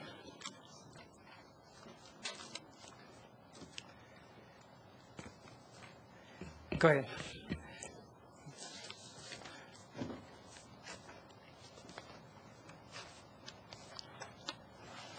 Hello again. I'm Mike Schnauzmeyer, 12001 Twilight Street. And I would like to thank the council, express my gratitude for your vote on the river corridor. I think am I out of time already? Okay. That's quick. I think in the future, looking 30 or 40 years back from now, I think this will be a momentous year in the history of the city in making a transition. The phrases mentioned, we're beating a dead horse. I think we haven't let the horse out of the gate yet. We haven't really engaged in a dialogue about this. We've had a very active dialogue about fracking, and that really resolves to an issue of public safety and health and wellness of the community. And when we talk about the river corridor, I think it's public safety and health is really the number one priority for the city leadership. There are lives at stake. There are people in the path of death. A flood in Fort Collins 1997 could happen in Longmont this spring. Similar circumstances, killed 5 people, did $200 million of damage. The same thing could happen here in Longmont. I think it's important to be able to at least have a discussion about this, let the horse out of the gate, have this dialogue. I would invite that if we want to drive a stake into the heart of this issue, I would invite that the best way to do that is for anyone that's opposed to this issue to meet with me personally. I would extend that invitation and convince me how wrong I am. Drive a stake into the heart of my passion. You know, sit down and have the willingness to discuss this with me one-on-one in person and talk about this and convince me how wrong I am. I think it's important to engage this dialogue with the public and really determine support for this. So I want to thank the council for the opportunity for the community to do so. Thank you. Bye. Thank you, Mike.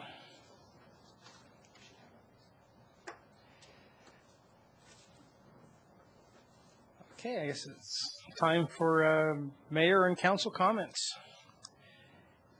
Councilmember Samori. Thank you, Mayor Coombs. I guess first I'd like to address a couple of comments that were made earlier by some of the speakers. One stated that when the current moratorium on drilling is up, that the drills will be here.